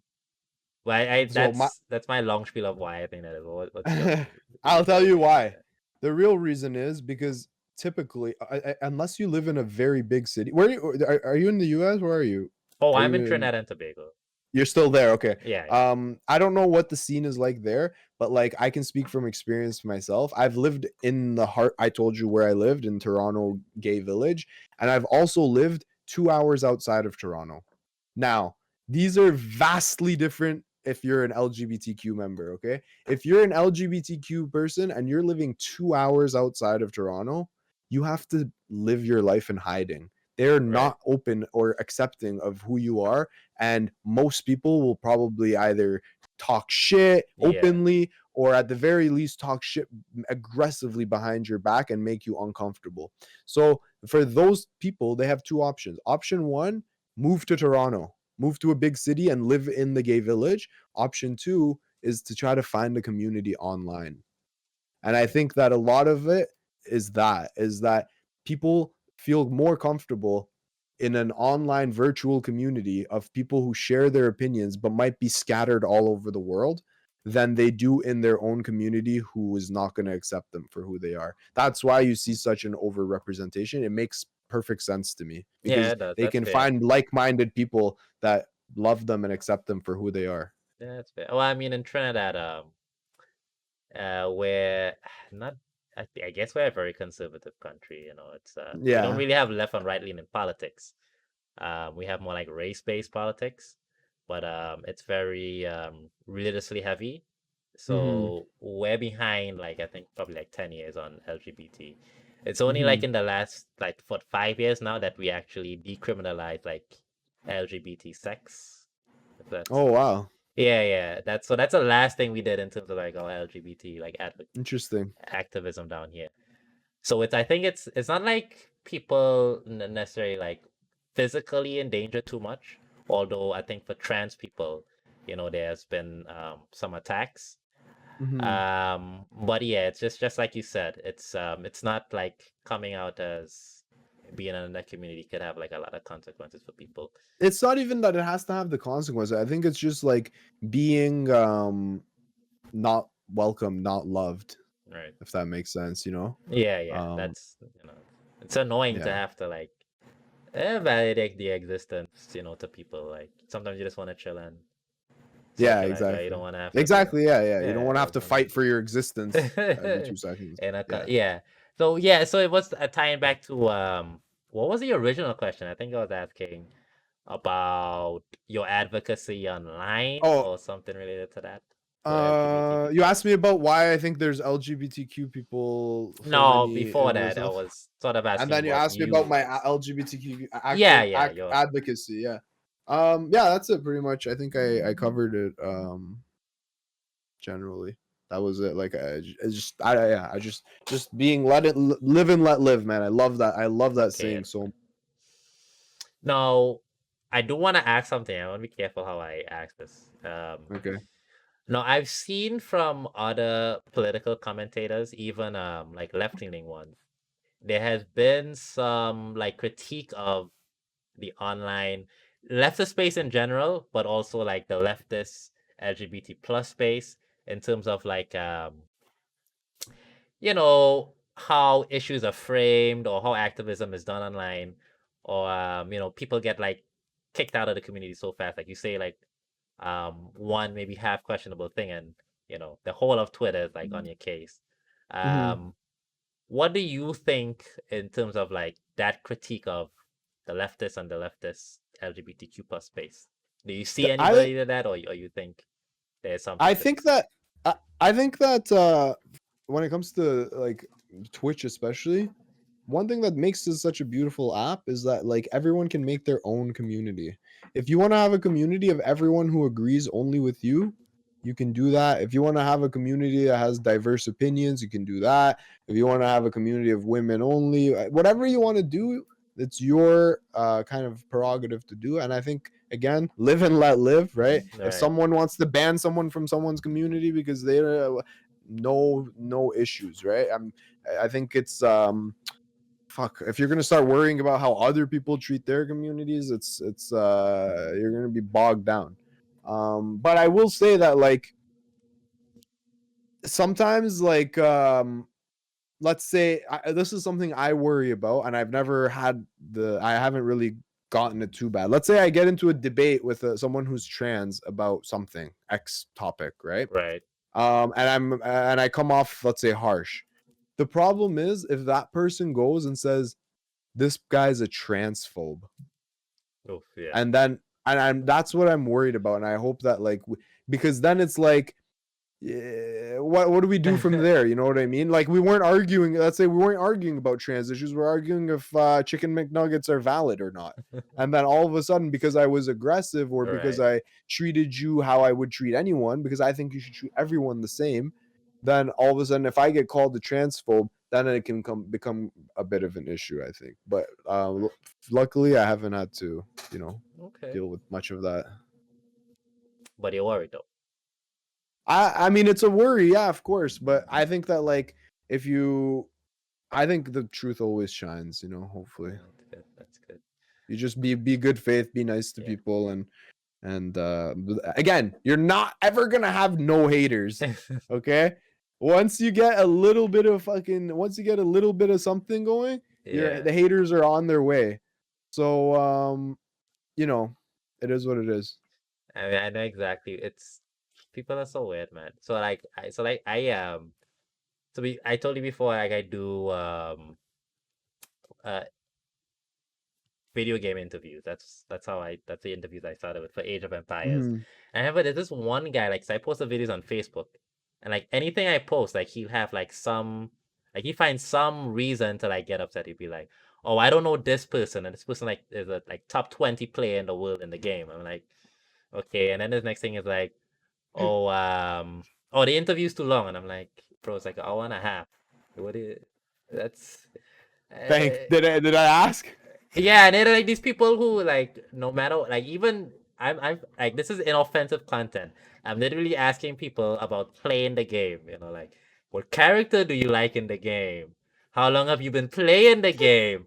And people are still finding some way to like make it into something. I'm like, man, I'm not like I know like when I'm getting into this, it's gonna be like a new thing. So I'm Can sort I of tell like, you one time there you I go. banned someone for something like this, and I actually Uh, still feel bad a little bit if that person's hate watching. Shout out to you.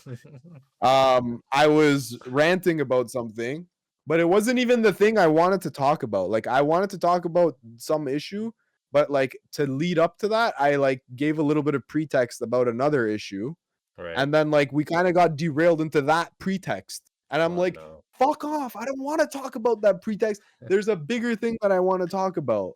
And then the one chatter was like, wow, you don't even engage with criticism. This is why I don't come around here that much Oh anymore. no.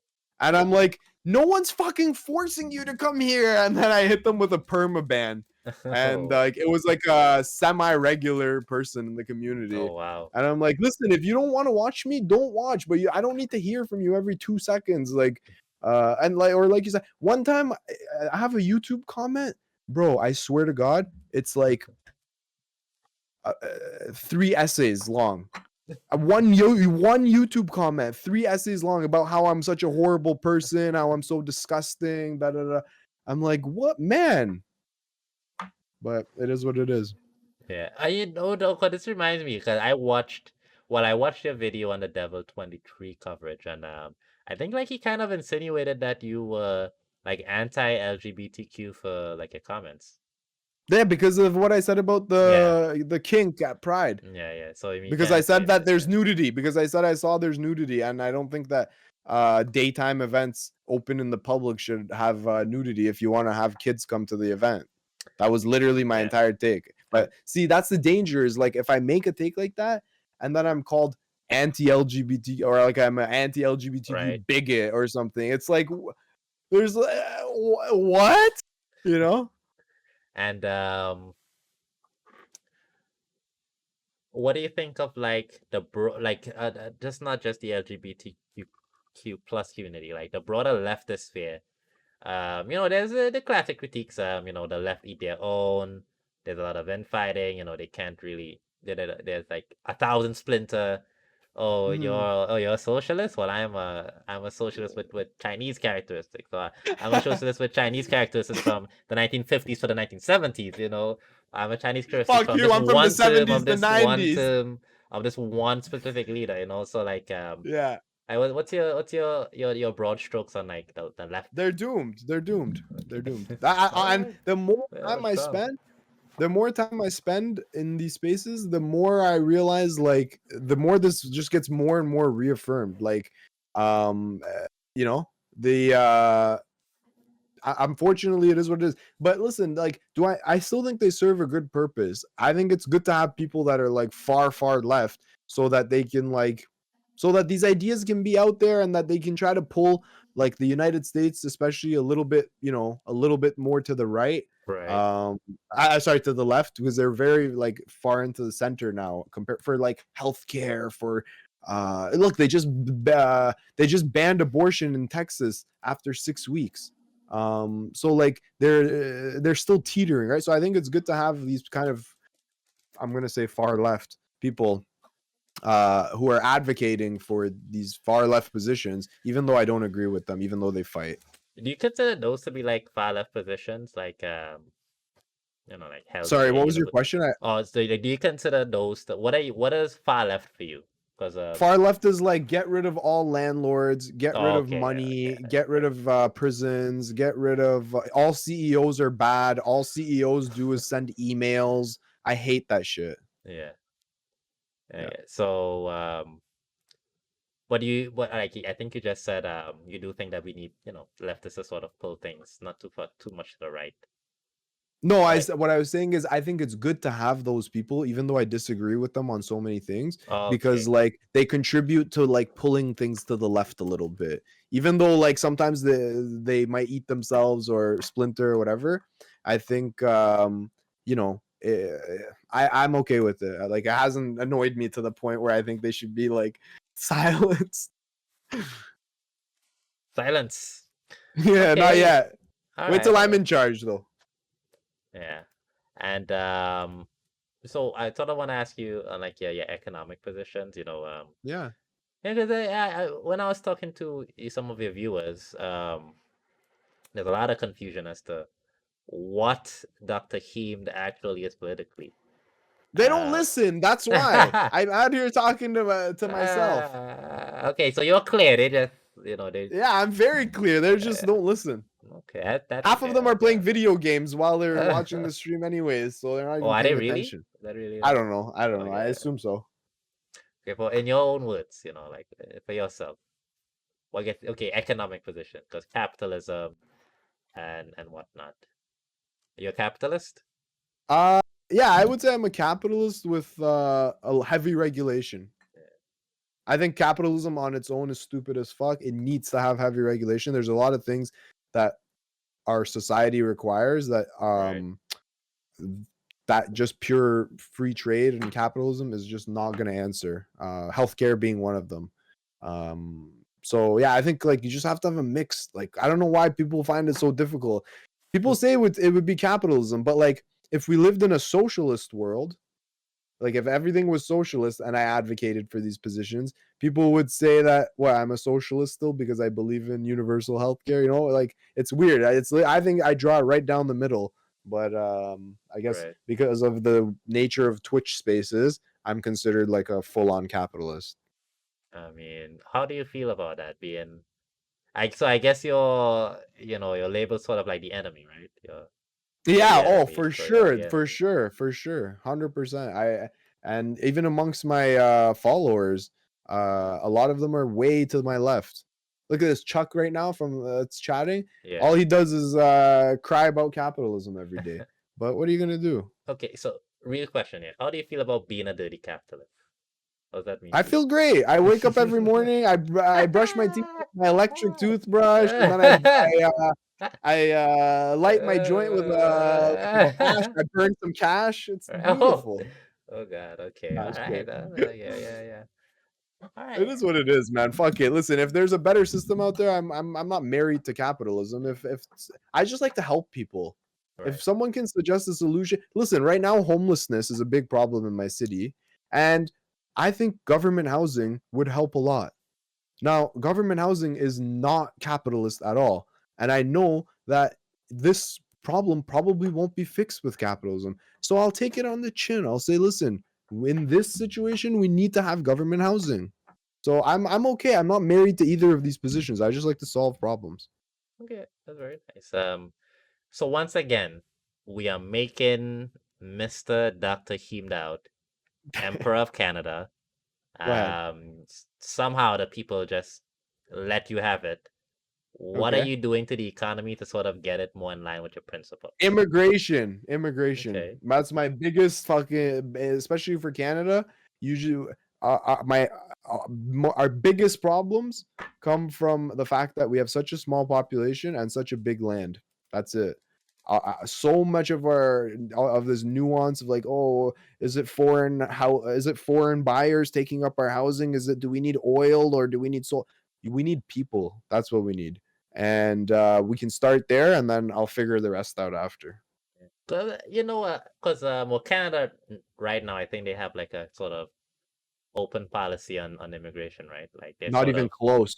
Not even no. close. I Nope. thought they were Not trying to even. get skilled laborers over there. That's what Maybe I.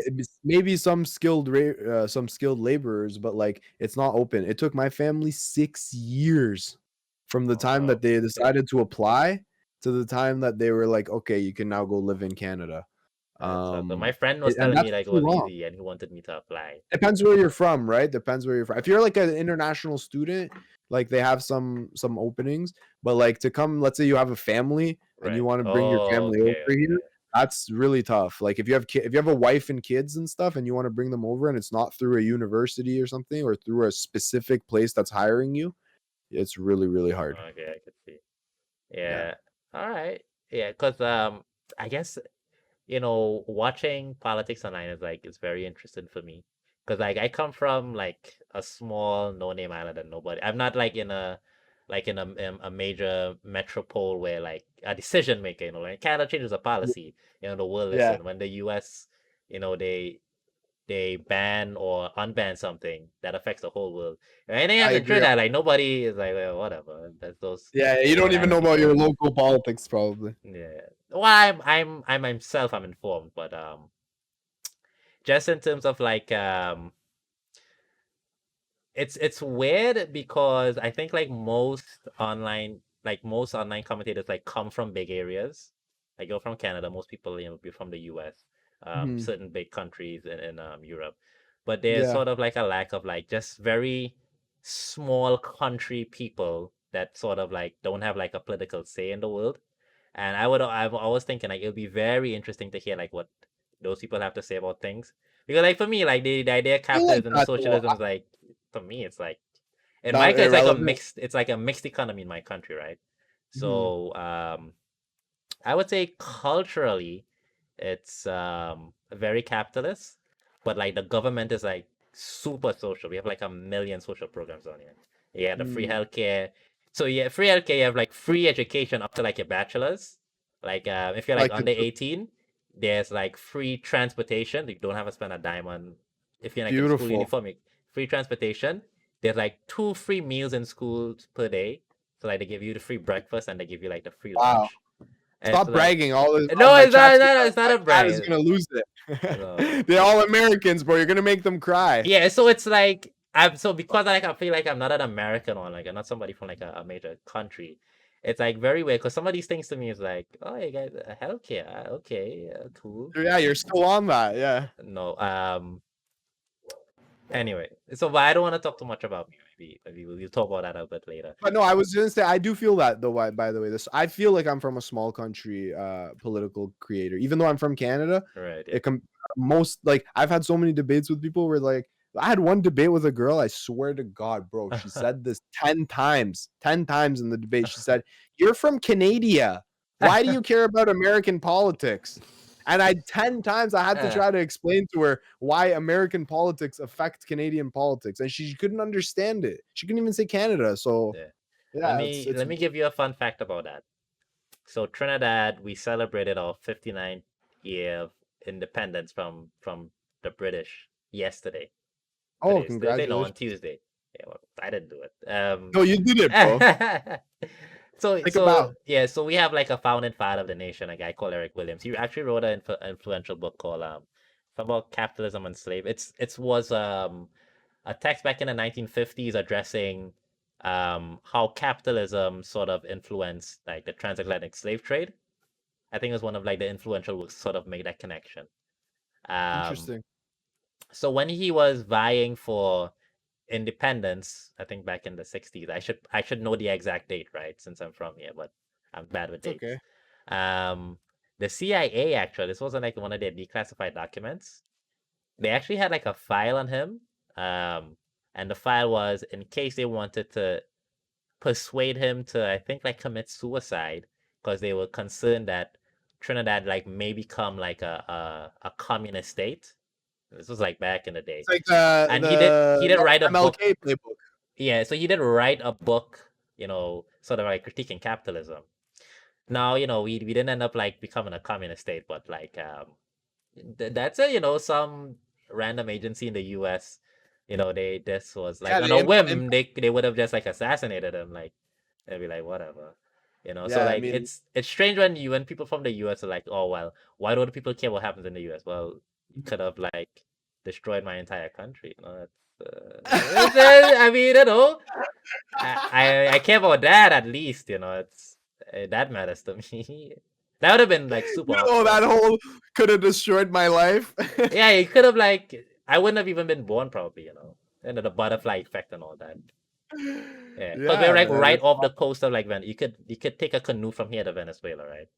Yeah. So things were like crazy over there in the 60s. So of Yeah. course, us being adjacent to them, it was like, well, is this new country gonna flip to the communist bloc? And we didn't. Yeah. So then there's that. It's interesting. Yeah. So is it so to me, like coming from like a place like this, it's always like crazy when I hear like people from the US. They seem like very insulated to like what's happening.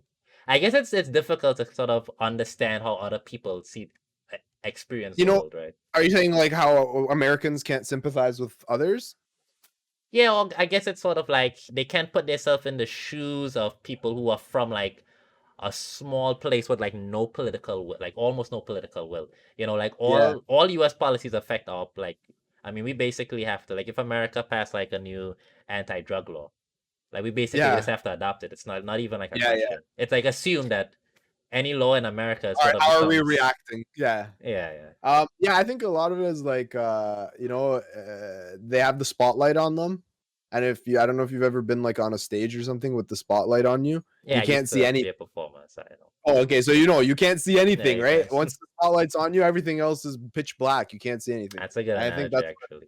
I think that's what's happening is like they're so ingrained in their own political system that like we're just like mosquitoes hitting the windshield. Like it doesn't even matter. Yeah, I guess I don't like come down on them too. Like in sort of like a nihilistic sense, like we are like not important to the world stage, Yeah, Like if you were to disappear tomorrow, it probably wouldn't have like too much of an impact. But if America, was to disappear, like the whole world would exactly. literally be like completely Yeah, different in like a exactly. very existential way.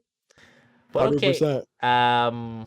yeah. So it's interesting. Like you're from Canada, you feel like sort of that small, like I'm like a small player in the world. Like to me, I think Definitely. of Canada as like a superpower. But I No, suppose hell I no, I don't see. think I so. guess I see what We you're we saying. we get bullied by the US. We never our political leaders never Uh, stand up to, like, if Trump decides he wanted to make the US Mexico agreement, yeah. we made the US Mexico agreement. Right. He Right. So Right. we get bullied by them, unfortunately. We have to keep in good Yeah. Yeah. company, Don't worry, man. I know how it is. I don't even sweat it. I know It's like exactly. kind of I like know the it's feeling. kind of like you as a smaller streamer with me right now. You got to keep good company. You can't talk shit to my face. Yeah. I gotta just in private Discord. I can be like, oh, fuck that Yeah, shit. I mean, you're probably trashing me. You're probably the YouTube commenter that left the wall of text. That's like my fifth stock account. Okay. Anyway, back to the interview though. Yeah, Yeah. Okay. So you sort of want to see the world. Yeah, capitalism, socialism, whatever. You just want good policy making and things limit to. suffering. Yeah, you want to limit suffering. Okay, yeah. I Yeah, mean, that's a good policy to have. All right. Well, I think maybe I should move on from that a bit. Somebody mentioned, I don't know, like how this is in relation to you, but they mentioned like the shopping cat analogy, which I think kind of came up. analogy. It's the shopping cat, the The thingy where. segment. Oh, you had a segment on it. Wait, what shop? If they said shopping cart, they were talking about a segment. They weren't talking about an Oh, okay. What analogy. was the segment? It's just like we watch. Stupid. Who the fuck? What did William tell you that? What moron told you Somebody. that? I don't. It was the bro. Listen, the shopping carts and the people leave them in the parking lots. Yeah. Well, I know I the watched. ana. Sorry, Yeah, go you know on. cart narcs. No, I don't know Katnak. What is it? Oh, okay. So I just watch videos of when people leave their carts out in the parking lot. This guy records it and goes and yells at them, and he's like, "Put your cart." And it's the funniest thing ever. And it's a segment I do on my stream. We rewatch it. I don't know why these people would That's tell funny. you that that's like a position of mine or Yeah. something. Oh, okay, They're maybe I memeing. am misquoting them. Maybe they didn't Maybe, save yeah. a position, Don't or give they were them just. credit, bro. Don't give them credit. Don't worry about them. Okay. All right. It's You their see, fault. listen, he's saying that they give you credit, so you know, Don't give them credit. he's Don't the give 'em big 3K streamer Andy. Okay, so I have credit. And all right. So yeah. So the JLo thing. I think Oh I've my heard it god. before, but I want to hear it from your mouth. I think so. Okay. What the person said was basically, you're a capitalist, but you think there should be we can have reasonable limits on wealth, maybe, or Yeah, maybe and nobody needs more money than JLo. exactly. Did you get it from Basically, somewhere? I think you got it from somewhere, right? Like that's a no, thing. okay, so here's the backstory behind Yeah, this I thing, want to okay? hear the It was backstory. New Year's Eve of this year, okay? When COVID was happening. New Year's Eve. I'm at home with my fiance. There was no celebrations. We were at home Yeah. and it was a regular night. We were playing chess, I remember. And all of a sudden, 15 minutes before, she's like, let's put on the TV. We have the fucking America, they have the ball drop and stuff. Do you guys watch that there? The ball drop? Like they have the celebration countdown in New York No, City. I don't watch They it, play it but on I the guess other people in my Okay, country I don't probably know, do. but if you're at home, it's like a thing you do. You put it on the Right, TV, yeah. like, and so you're, I don't know, fucking, instead of just looking at your clock. So we throw it on the TV. It's like 10 minutes before they're starting to do the countdown. They're showing the celebration, and then like 3 minutes before they're doing a performance, who comes up? Jennifer Lopez, and I'm like, why is it Jennifer Lopez every time that there's an event? It's always Jennifer Lopez performing. I don't understand. Like, when is she gonna retire? Like, she's dominates all the chances that, like, like, give it to someone else. Give it to other artists. And then I'm like, wait a second, how much money is Jennifer Lopez worth? So I googled it, and it was $400 million. Jesus, So what? Jenny has $400 Jenny, million? 400 million. So, and in anger, I didn't get to go out and celebrate New Year's Eve. I was sober and like I was just angry. I was an old angry man. I'm like, you know what? Fuck Jennifer Lopez. She should be forced to retire. after she's made this much money? Why does she get to have all the opportunities when like there's up and coming artists, right? So that was that. Right. And my fiance's like, no, you're an idiot. I don't even know why I'm fucking engaged to you. Like, how did you trick me into this? Yeah. And then listen to this. Right. 1 month later, the Super Bowl. Okay. It's literally in February. Who's performing? Wait. No, sorry. One sec. Was it the Super Bowl or was it the inauguration? The inauguration, I remember. It was because the Super Bowl was the weekend, I think. Yeah, Joe Biden's inauguration. Joe Biden? Jennifer Lopez? Jennifer Lopez comes out again just a couple days later, singing the same song. I'm still Jenny from the block. You might be onto something. I was like, that's when I'm like, no, this is insane. Like, she's either desperately trying to hold on to relevancy or I don't understand. She doesn't even have new songs. So basically, that's where the whole take started. So I've been actively preaching this, that like, I really think after a certain amount of money, they should make no money. If they want to perform for free, go ahead. But I bet you they won't perform for free. Right. And you give opportunities to other people. There's so many artists out there, man. It's a shame that like 1 or 2 people have to hog the positions for like, when is she gonna go away? Like, So basically, that's my J-Lo take. Okay, all right. And that was a very fiery and impassioned take. Trust me, it's my hottest take. The thing is, and then you know what's wild? I went on a panel once to discuss this, and all the socialists and communists were like, no, she should be able to make as much money as she wants. I'm like, am I in cuckoo land? I'm the capitalist. I know that horseshoe. Yeah, exactly. What the fuck is going on? Okay. All right, well, that's interesting. So I guess on to another one of your probably lighter takes here is the touching grass advocacy. I don't know. Is there anything to expand on that? Well, like, okay. So what I was asking people, the sort of what kind of politics do you subscribe to? And I won't be able to find it now. But one of them said that you talk a lot about people should touch grass, and I know what it means. What they mean is people should be less online, or like there's a way in which the online world is, I mean, it's a thing, but it's sort of different from like the real life experience. And sometimes people can be too online sometimes, and you sort of like on that camp of I know like Xander Hall, Xander Hall, another streamer, he talks about it a lot, like people get outside.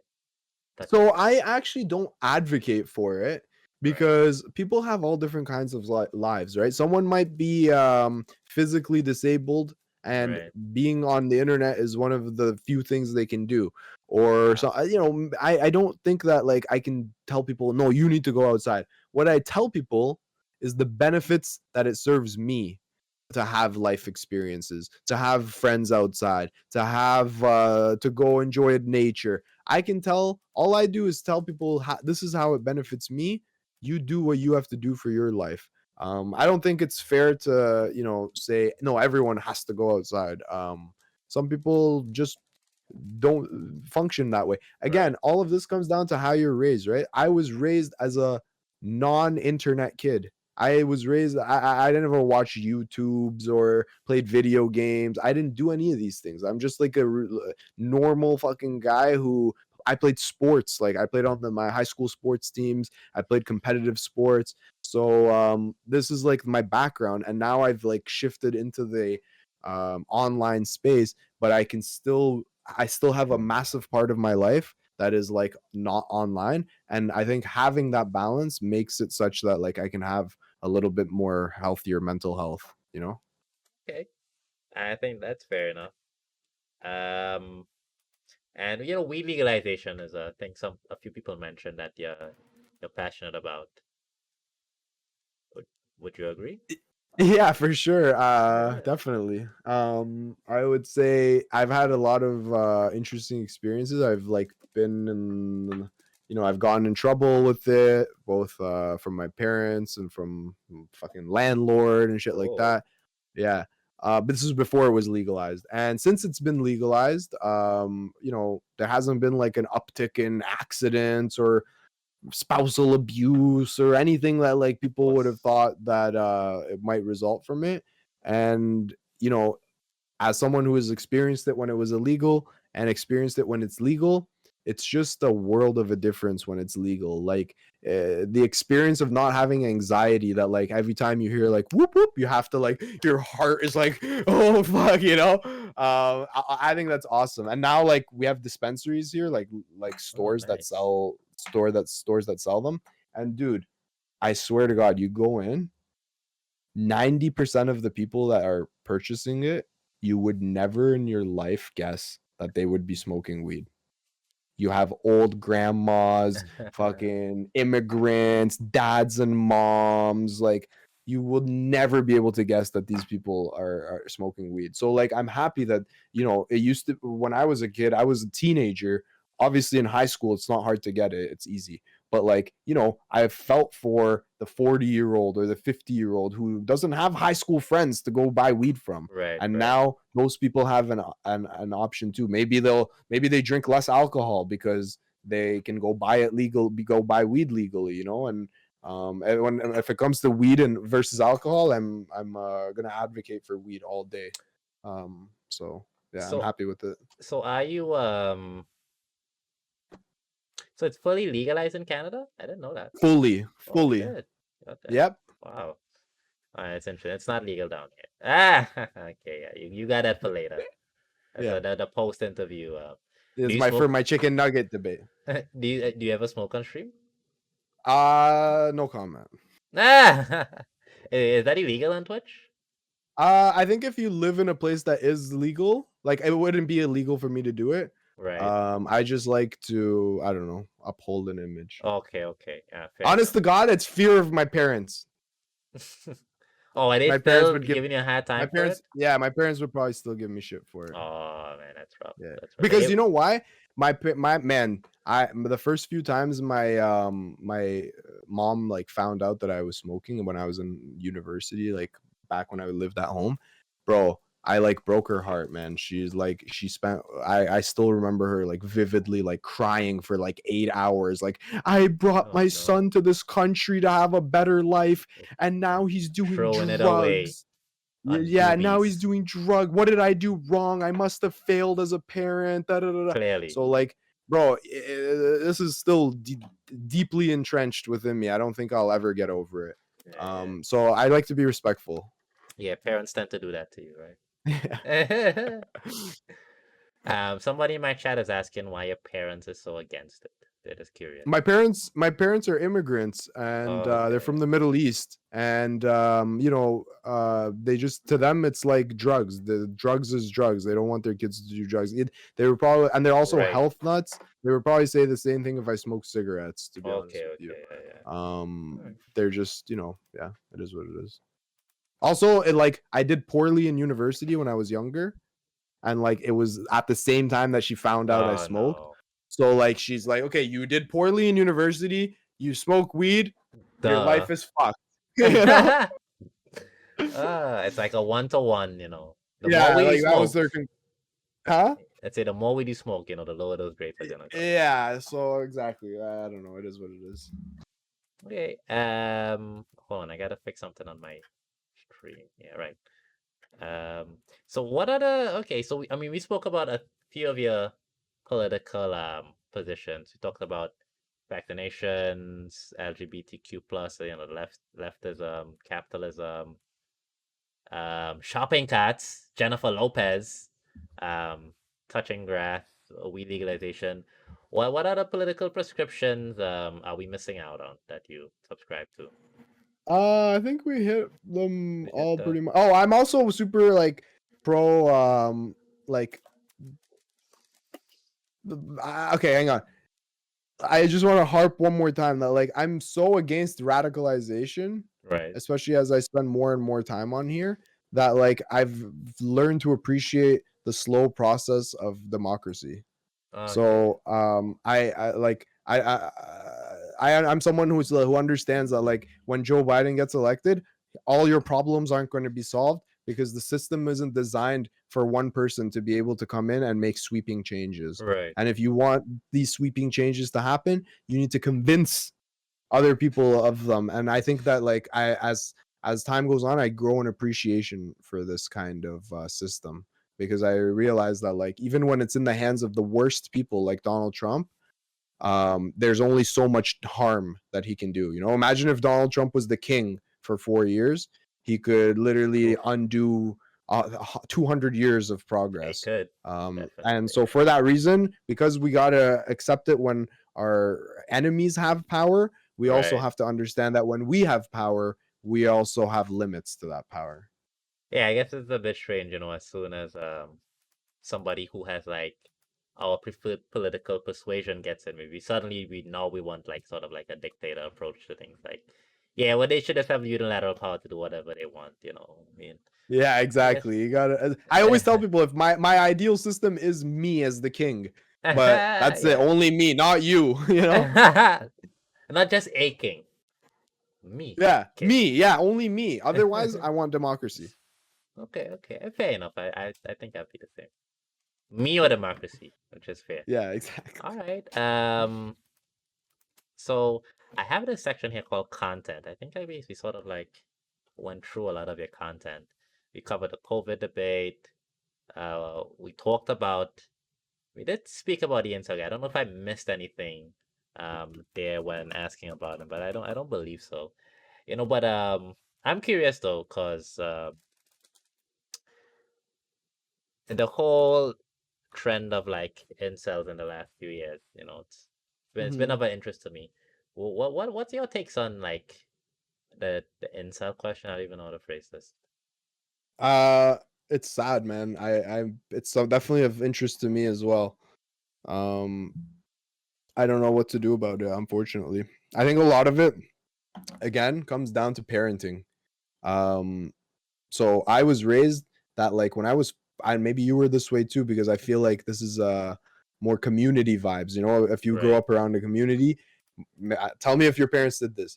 When I was 4 or 5, my parents would force me to have conversations with my aunts, my uncles, random strangers. They wouldn't let me not answer. You know, they Yeah, I had would that they too. would like whoop my ass if I didn't be respectful and shit like Yeah, that. I know that. So Yeah. from that early age, I learned how to socialize. I think I excel at socializing, and I think that like the problem is a lot of people nowadays, young boys especially, they have they're due to their parents working too hard. They might come from a single parent household, that they're kind of left behind, and they don't learn these like social cues when they're young.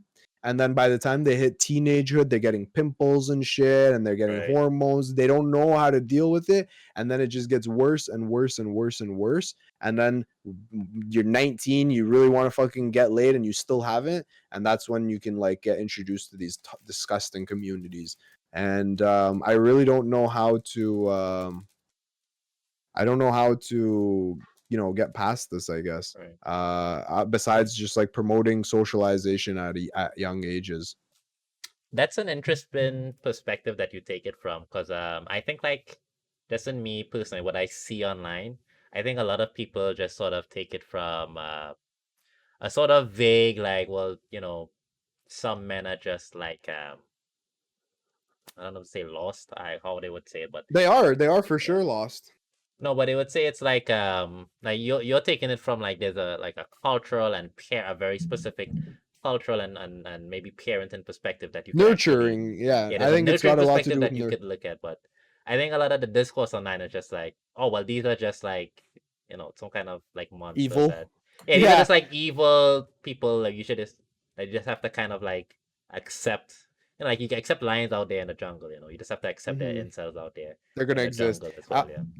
Yeah, it's really sad. I don't think that's a good way to deal with the incels. Right. Actually, I don't think it's I've seen people that are like, incels are just disgusting fucking whatever, like Yeah, misogynistic yeah. prick losers that are Oof. and it's like, you really think you're gonna convince a incel to change his mind right now by talking like that? Or like, while I agree that those kind of sentiments, there's a lot of people that are incels and have those things.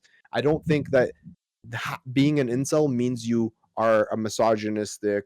Like, there's lots of guys get left behind, man. Like, and Yeah, from dating, like, before you know it, you're 23 years old and you've never had a girlfriend, and you're like, oh shit, like, I don't have any practice, I don't know what I'm doing, I'm nervous, and yeah, but the problem is the communities are very toxic.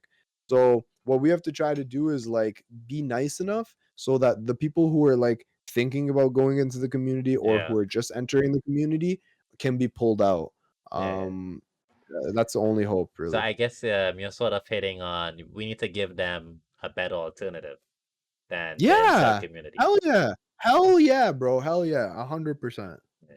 So I mean, so they're either gonna have like the incel community sort of affirming their views on the world, or they can go over here where we're just like, oh fuck you, you piece of shit monster, get the fuck out away Exactly. from me and my Exactly. friends. Yeah, Yeah, so you and then yeah. what do? You go back and they hear girls just think that we're disgusting pieces of shit. It's like, you're right. Fuck, But they actually do think that.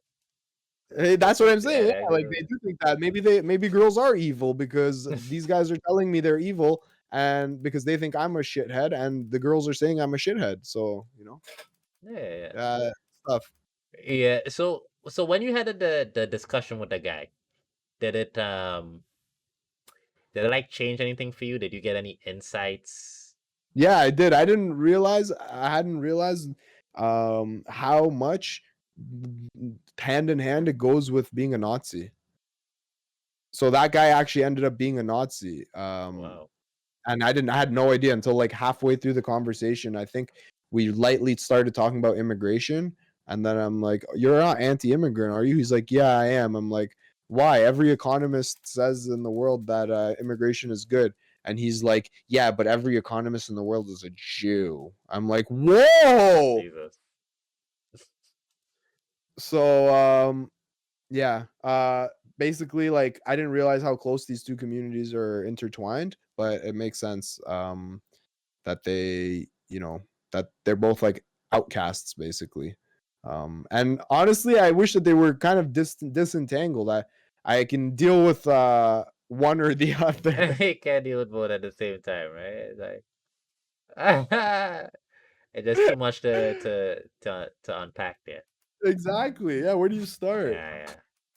Okay, I feel it there. I feel it there. Yeah. Okay. So as you sort of mentioned, the N word, Nazi. Yeah. Um, what is have you actually had any experience? Well, you tested with that. Yeah. Any other experiences with N No, words? that's the only person that I've talked to from Okay. that kind of persuasion. Uh yeah, we'll see about this guy from next week if he's anti-multiculturalism and stuff like Are that. We'll see. you are you looking to talk to like other No. Nazis or So Nazi one thing adjacent that people? happened after I talked to that guy, actually, and this is a piece of advice. After I talked to the kid, and you saw, I was so nice to him, right? Like, Yeah, I yeah, treated him seriously. I didn't call him an asshole or anything like that. Da, da, da. I posted the video, and what's it called? All of a sudden, my video got dislike, dislike, yeah. dislike, Oof. dislike, tons of comments from Nazis that are like, "You got wrecked. The guy in this discussion was amazing. You got fucked. Get fucked, you weird soy loser." Da, da, da, da. And I didn't realize. And then I messaged the guy. I'm like, "Yo, honestly, fuck you. Like, fuck you for brigading my video with negative comments and dislikes after I was so fucking nice to you. Who the fuck are you?" Wait, he And brigaded you? He encouraged them he to his community, why? yeah. Because Why? I didn't know. I don't know. I You didn't guess he, even like, and then, bro, listen to this. Afterwards, I went on his Twitter, like, maybe 2 weeks later. He was doing, like, a watch party with his friends and shit. They were, like, toasting to a drink and, like, watching me on the TV and talking to this guy. I'm like, bro, you guys are whack as fuck. And, like, they tried to brigade our Discord and shit. So, like, after uh that, I got super paranoid. I put all my videos on sub only mode. I locked the Discord. I took all the links of our Discord down. So, like, I don't really know if it's, like, worth the hassle, honestly. While yeah. I enjoy talking with people who have fucked up ideologies, Right, if right. they're good dickheads after, it's not worth my time. I don't have a big enough community where like I can not worry about it and mods will take care of it. I mean, that could be dangerous for you. There's a sort of growing Nazi issue in Canada, I think. Yeah, there's a lot of Crazy. it comes from like living in rural communities. Most of these people who hate black people or immigrants, they've literally never seen a Yeah, black person or an immigrant. So they just have this like weird idea in their head that like I don't know that they should be scared without any justification. yeah. And I there's a mean, lot of rural areas in Canada. I guess one of the benefits of like living in a country like mine is we don't I don't what's our white population? I think it's like 1% or maybe 1 to 5% of people here Yeah. are Caucasians. So, I don't have any fears of Nazis down here. It's a Yeah, I mean they're small irrelevant though. benefit, I Like guess. and when it comes to real life, they don't really I mean in Canada at least, they don't really Yeah. have much going for them, but it's just annoying, I think. Yeah. Well, I mean, I wish you luck dealing with that. I know some of them, can get triggered off and who knows, go and try to harm somebody. So Yeah, it's yeah, better treat with exactly. a I don't know if it's delicate, yeah. worth it. I'd Yeah. rather talk to content creators, that like that have some sort of something in the game as well that Yeah. they have to And be professional somewhat. okay, yeah, good point, good point. Although, Yeah. I guess those are the ones that will be the kind of the best at being able to sort of make it palatable and digestible for the Yeah, but I mean, I'm not audiences. worried about the palatability. I'm worried Okay, about like the harassment more than okay, anything. yeah, yeah, that's fair. I guess this is a good segue into the spiciest part of the interview. Oh shit. Um, the Do it. controversies that you may have been a part of. Yeah, I mean, I asked your viewers, but they weren't really been necessarily too helpful here. I mean, of course it's your viewers, so they don't want to like give me all the shit. I There's guess they told me the incel thing, the Dark Knight thing. They say you got some heat from Mel. Nobody mentioned the yeah, Devil 23 thing though. I had to see that from the video myself. So I know they're hiding. that was recent though, maybe that's why. That should be on top But of their yeah, mind, and nobody mentioned it. So I know. I But know, they said true. it was small, to be honest. They said small and Yeah, unimportant issue, so it's not worth talking about. Which yeah. I is mean, like, yeah. The thing is, okay, this is a more of a broader critique, I guess, of right. the space. So sometimes I feel like, let's say you and I are both left leaning, and you say something, I have this intrinsic like need to come to your defense or Right. to back up what you're saying. But and a lot of people in the space, that's exactly what they do.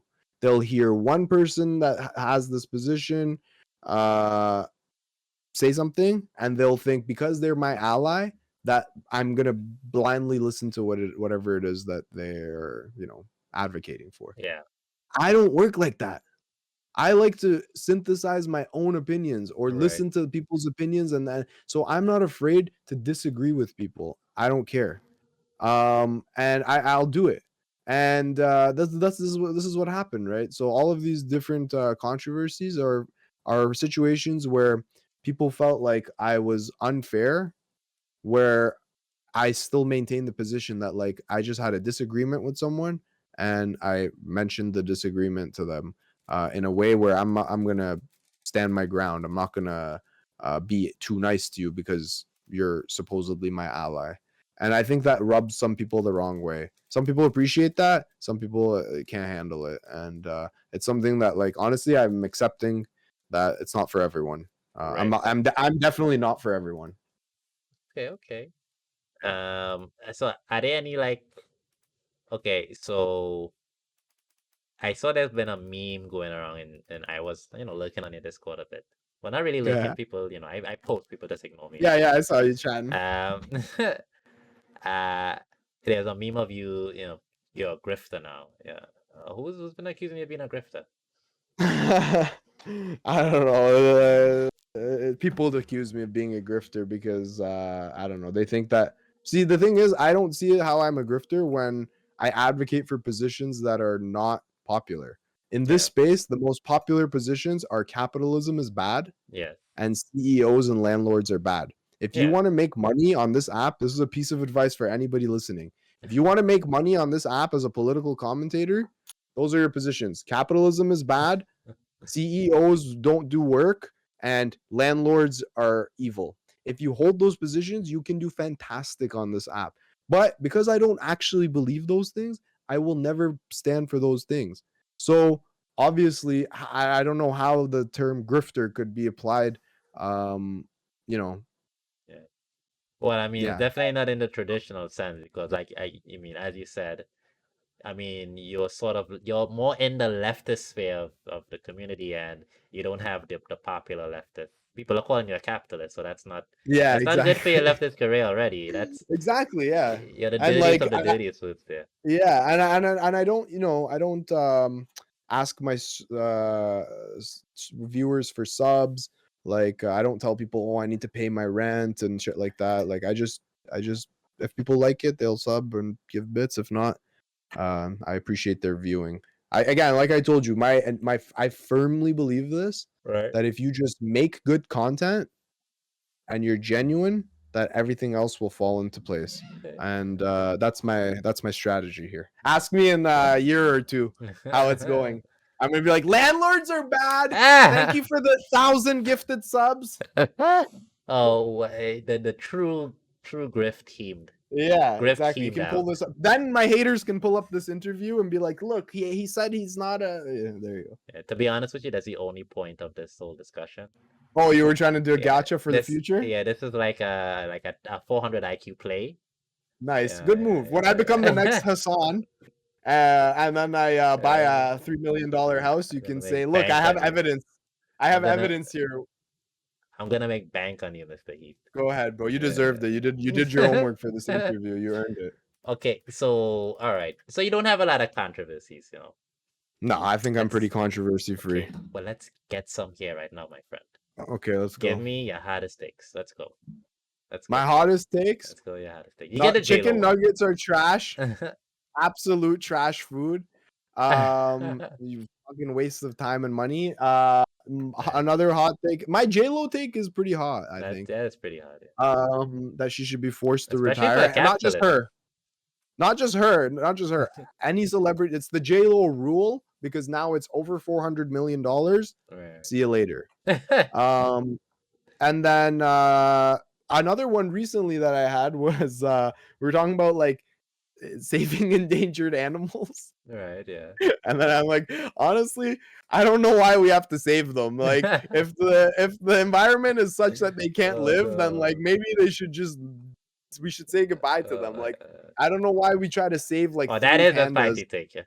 You're a leftist. Yeah, I don't know why we Leftist try and you to love the save. pandas? And you're a leftist? Ooh, I'm just saying, cancelled. like, I think it's depressing when you see three pandas in a zoo, like the brother as having sex with the sister just to keep the species Jesus. moving along. Like, it doesn't make sense to me. Yeah. Like, let's just say, like, there's so many species that have gone extinct in the past, so it is what it is. Yeah, That's my hottest take. There you go. I mean, okay, fair enough. There is sort of like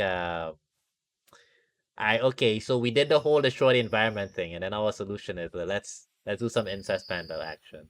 Let's have pandas in these like these. That's what I said. People are like, well, we destroyed the environment. I'm like, well, if we destroy the environment, I'll advocate for stopping destroying the environment before I advocate for forcefully trying to save some species. Yeah, it's some kind of panda hell where it's like a panda and a sister, and they're just like, exactly, it's creepy. But why? And taken why? For our own entertainment. Yeah. How greedy and selfish are we?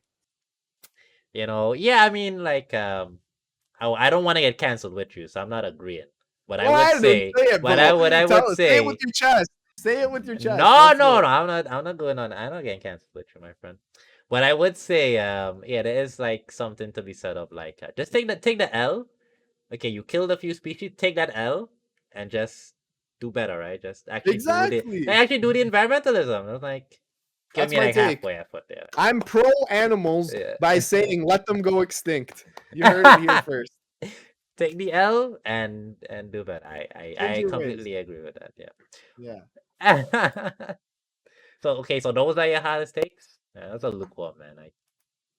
I'm not That's a gonna hot get the take, bro. 10,000. Oh, look, Juan Franco canceled this. Okay, Juan Listen, Franco because owned the this reason guy. is the Yeah, reason that you're not gonna get any takes hotter than that is because I'm a level-headed, yeah. non-radicalized Why am fucking I even talking to guy, you? right? I need to find. I need to find a Nazi or like the So, 10 you toward the find the leftist crazy there. socialist that thinks you can find crazy socialists that think that you should like bludgeon landlords with a Oh, jeez. fork, and you can get that you can make a viral hit on TikTok. Okay, There you go. yeah. So I'll consider that like for my next interview for Oh sure. yeah, I forgot my other hottest take is that Yeah, let's see it. I Yeah. hate people's pets. You hate people's pets. Yeah. Why? Why do you hate I pets? hate everyone's pets. Like I think that pets in general are whack as fuck. And I hate when people like are like, "Oh, look at my dog. He's so cute. Pet it." Like, "Nah, fuck you and fuck your dog." Yeah, so I'm not a dog person. Like I do like a cute cat though. Nah, they're But evil, the all the of them. thing the thing about cats is though it's like we never really like tamed them, so they still sort of get to like do their own thing. I think it's kind of cool. You know, it's like It's I think not it's how cool. pets should be. Like you have like a bird in like a tiny cage. It's like like I or think it's like weird to I a think it's dog on a weird for people. leash running around a pole. Like it's I find the whole thing weird of living with an animal. nah. But my parents have a dog though, so I'm down with it. I have like I think in different parts I'm like waffled back and forth between is pets weird? Or it's like, oh well I guess they're just kinda like dumb animals and it's nice that they can get like guaranteed food every day and I mean what else? I don't know, I don't well maybe we could have done the society in a way that we didn't have to forcibly take in all the dogs because there's nothing else they can do. exactly. Yeah, that was also I an don't option, know. you know. I think. The other thing is, I think most pet owners suck. So like, 99% of people who Yeah, a lot own of them are dogs shitty, yeah. don't give them enough love, right? Yeah, A yeah. dog needs like an insane amount of attention. You need to be going on like extensive hikes and like but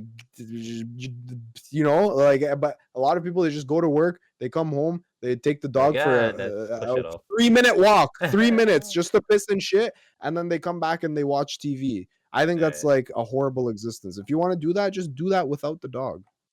yeah. It's there's definitely. I mean, I feel weird agreeing with you here because I don't want to get canceled with Get your canceled with me, environmental bro. and your way your based and weird animal take. But yeah, like the whole idea of like and like sometimes it does seem a bit torturous, like what we do It to other is species. It's like, for our own yeah, entertainment. yeah. For the entertainment part, like I sort of get that. Like it's just for you to like kind of feel a bit fun. It's like okay. Yeah. But like I said, I waffle back and forth. I mean, I'm not like a vegetarian or vegan or anything, so Neither am I. so it's like I don't know. I don't know how to. I have no idea how to like solve environmentalism and animal rights. So I don't Me even like. neither. I'm just a normie when it comes to those Me things. I'm too. just a normie. Like. Me too. Anyway, okay. Now I put Devil 23 on my list of controversies here, literally because you released a video 2 days ago. So I don't know, but I think Okay, I'll say this. Okay, let me just. I don't want to really talk about yeah, Devil. I think it's. I don't know. Whatever. fair. I will say, if you're gonna talk shit about me and you do it in passing, or you make a comment, whatever. I try to be the bigger person and not respond. But if you make an entire stream about me where you call me a toxic grifter that's Right. homophobic, anti-LGBTQ, like all the worst things in the world, then I'm gonna respond when I think that like your criticism is unfounded. And that's basically what that was. Is I responded to criticism that I thought was unfair and uncharitable. It's not that I'm against criticism. People in my chat criticize me all the time. Right now in my chat, Ali says, "This is the worst interview ever." Gremlin says, "You're all wrong." Okay. I don't care if people disagree with me or think I'm wrong, but if Oh you're gonna no, the make crazy community is turning on me. Oh no, they're saying it's the worst interview ever no. because of my takes, obviously. Yeah. If people are gonna make an entire stream about me, Right. then I have to respond because, like, I think it's like I mentioned before. If I get into a debate with an LGBTQ person Yeah. and let's say I get heated and I yell at them, and then they go on Twitter and they're like, "Heem is a anti-LGBTQ bigot of the greatest order," then that can actually damage me and damage my community. So I Yeah. have to defend that. And Okay. that's basically what that was. I mean, and in your defense, this is the hot take section. So Yeah, We have to go. We have to turn up the heat. I love it, dude. I love Otherwise, it it. just takes. Right? I'm not here Yeah, to talk takes. I'm here to talk hot takes. yeah, bring them, bro. Okay. I like it. Yeah, but I mean, I think you've exhausted all the hot takes anyway, right? All the Um, all the hot takes. yeah. Someone in your chat is saying, why is he getting into those debates to begin with? Genuinely curious. I'm not sure what you mean by that. Like, I guess it's why? What? you. The debates with the people and I guess the incel guy and I everybody. said I genuinely find them interesting. Like, Yeah, I like to figure out what people's thought process is, right. and there's no better way than to ask them yourself, and to like Yeah. push and poke and prod at Oh, their that's from ideas. my chat. Yeah. Well, this Yeah, is yeah. I remember like my chat is just like a video game normies. So, I know, but I just want to but know yeah, what he's saying. Like why does he get into the debates? I was wondering. Oh, the one with the L. Oh no, that was just a hypothetical. Okay, I didn't yeah, actually get it. I'm saying like, let's say I get into a, let's say for example, I get into a debate. This happened. Okay, I got into a debate with an LGBTQ person yeah. about vaccination IP laws, right? Whether or not we should waive the vaccine IP, intellectual property, so that everybody can make it or not. So I got into this heated debate with this person, and in this case, it didn't happen. But if that person went on and was like, "Oh, he's an anti-LGBTQ bigot because he yelled at me" or something like that, that's what I'm talking about. That's I what I'm remember responding. because the COVID debate that you did is fresh in my mind. I remember like when you were in the debate, one of the other people, they had mentioned you had called them out on something, and then in their preamble they were like, well, as a Native American, and then you had muted and you're like, oh, they're doing the ed poll, so Yeah, they're yeah, preempting what they're saying by calling out the credentials. So I guess that's what you yeah, mean, like yeah. people can supplement their arguments by sort of appealing to other factors that aren't necessarily it could be relevant, It's but not related. It's not really it's related to yeah, the topic. If we're talking about LGBTQ issues, and right. then someone is like, as an LGBTQ member, then I understand. But like, if you're gonna use your identity to as a shield from valid criticism, and then Right. say that I'm like a bigot, then of course I'm gonna push back on that. Okay, fair enough. All right. Let's see. Okay, so well, I want to thank you for sort of going through that controversies and hot take section with me. It could My be pleasure. because I'll tell you. So I do this with the video game guys, and that's not like people who like in a political space, right? They just play their Yeah. game at a high level, and they just game. So when I'm there, like, okay, so I saw on this forum, you said something about climate change, and people started giving you heat because you sound uninformed. Why don't you tell me about that, Mr. Pro Oh, Video Game that's Player? And then good. they're like, well, They fall into it or what? no, they always and I give them space to address it in their own way and at their own comfort level. That's smart. Yeah, and they when you just ask them to just sort of give their take, they normally talk and Yeah, exactly. give That's their how experience. that's Yeah, my view as well. yeah. Anyway, yeah. So I want to get off that, and I want to get into your experience with other content creators and sort of like collaborations. Um, so from what I've been able to see, so what I wrote down here is, you spoke with Destiny. Yeah, 2 times I Oh, think. I No, missed that. I missed those 2 or talks. 2 or 3 times. 2 times like one-on-one, Right. and a couple of times on like panels. Yeah, so I saw you spoke with Destiny, and I see that you're doing some extended podcasting with Dylan Burns. Yeah, yeah. Right. And Uh, I have Chaos Mel here, but I don't think she has a big enough platform. I don't know if she's like that's a debate, right? she's That's not big on like a Twitter. Yeah. but that's not like a Yeah. contributor of yours that you No, would no, say. it's not. No. She's not really a creator. Yeah, I would say like so that's one thing that like is huge, right? What you're doing right now, brilliant move. Good for you, man. You keep doing this shit. It's a great way to grow. Like honestly, algorithm finessing is nice, but collaboration is actually the best way to grow. So yeah, like unfortunately because of because of the nature of my work and whatnot, I don't really have time to Right. collaborate as much as I wish I as much as I wish I could. Dylan actually reached out to me and Okay. asked me if I wanted to do the podcast with him, which is like a huge thing. He's way bigger than me, right? He's like 10 times my viewers, and that he's asking me to do a podcast is like awesome. And then Destiny, he'll talk to anyone. If you have a disagreement with him, he'll talk to you. Yeah, that guy's Um, crazy. I've seen him yeah, just like bring on any old person. yeah, he'll do it. Yeah, Which respects to him. yeah, And then other than that, yeah, like I'm trying to start my own podcast panel, actually, like kind of like the panel shows that you've seen. right. I'm gonna start my own in the end of September. Nice. Yeah, so I already got the first panel booked, and we're gonna have panels after that. But yeah, that's been my collaboration. Unfortunately, I don't game. So I'm trying to get into gaming a little bit if I can squeeze in some time here Right. and there. And I feel like gaming will be awesome for collabs as well. But in general, I feel like when I do collab with people, I think we get along well, and I can come Right. off well and represent myself nicely. So hopefully more collaborations coming up in the future. Yeah. But So, it's tough. so you definitely see collaboration. It's like something you want to do and something Oh, you for think is gonna be sure. healthy for your stream, and you're looking forward to And it. and outside of the political space, I want to get in collaborating with like the normies and the Ah, gamers. yeah, yeah, You yeah. know, Yeah, wait a minute. I guess I am. I guess I'm a gamer. you're a I gamer. suppose. Yeah, You're yeah. a gamer. Yeah, yeah. I spent a year. I mean, I'm above average at the game, so I suppose that counts. It's crazy. I guess a lot of What'd you mine. say? Sorry, I missed that. Oh no, I said like in the game I play, I'm not pro, but I am like above average, probably like I think top 10%. Oh, sorry, top 27%. Somewhere there. Good shit. Yeah, Yeah, it's some you're a shit like gamer that. for sure. You're a gamer. Yeah, it's so weird to think. I don't have like I don't want to say I have a disrespect for gamers, but it's a weird community sometimes.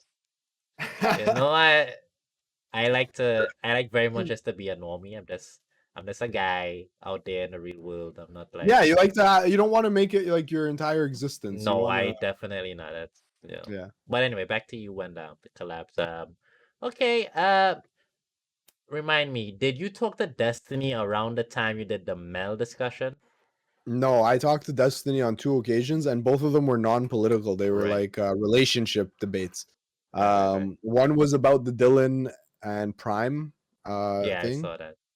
and another time we talked about he had a really shitty take on Twitter that I still disagree with, I where he think I said saw like, that. I yeah, saw he that. said like if someone invites you to their house, Oh yeah, that it's you're assumed that the you're sex thing. that Yeah. you assume, yeah, that it's Yeah. assumed you're gonna have sex with You them, know, he and gets a lot of flack for that, but I don't want to say I agree, but I understand where he's coming from.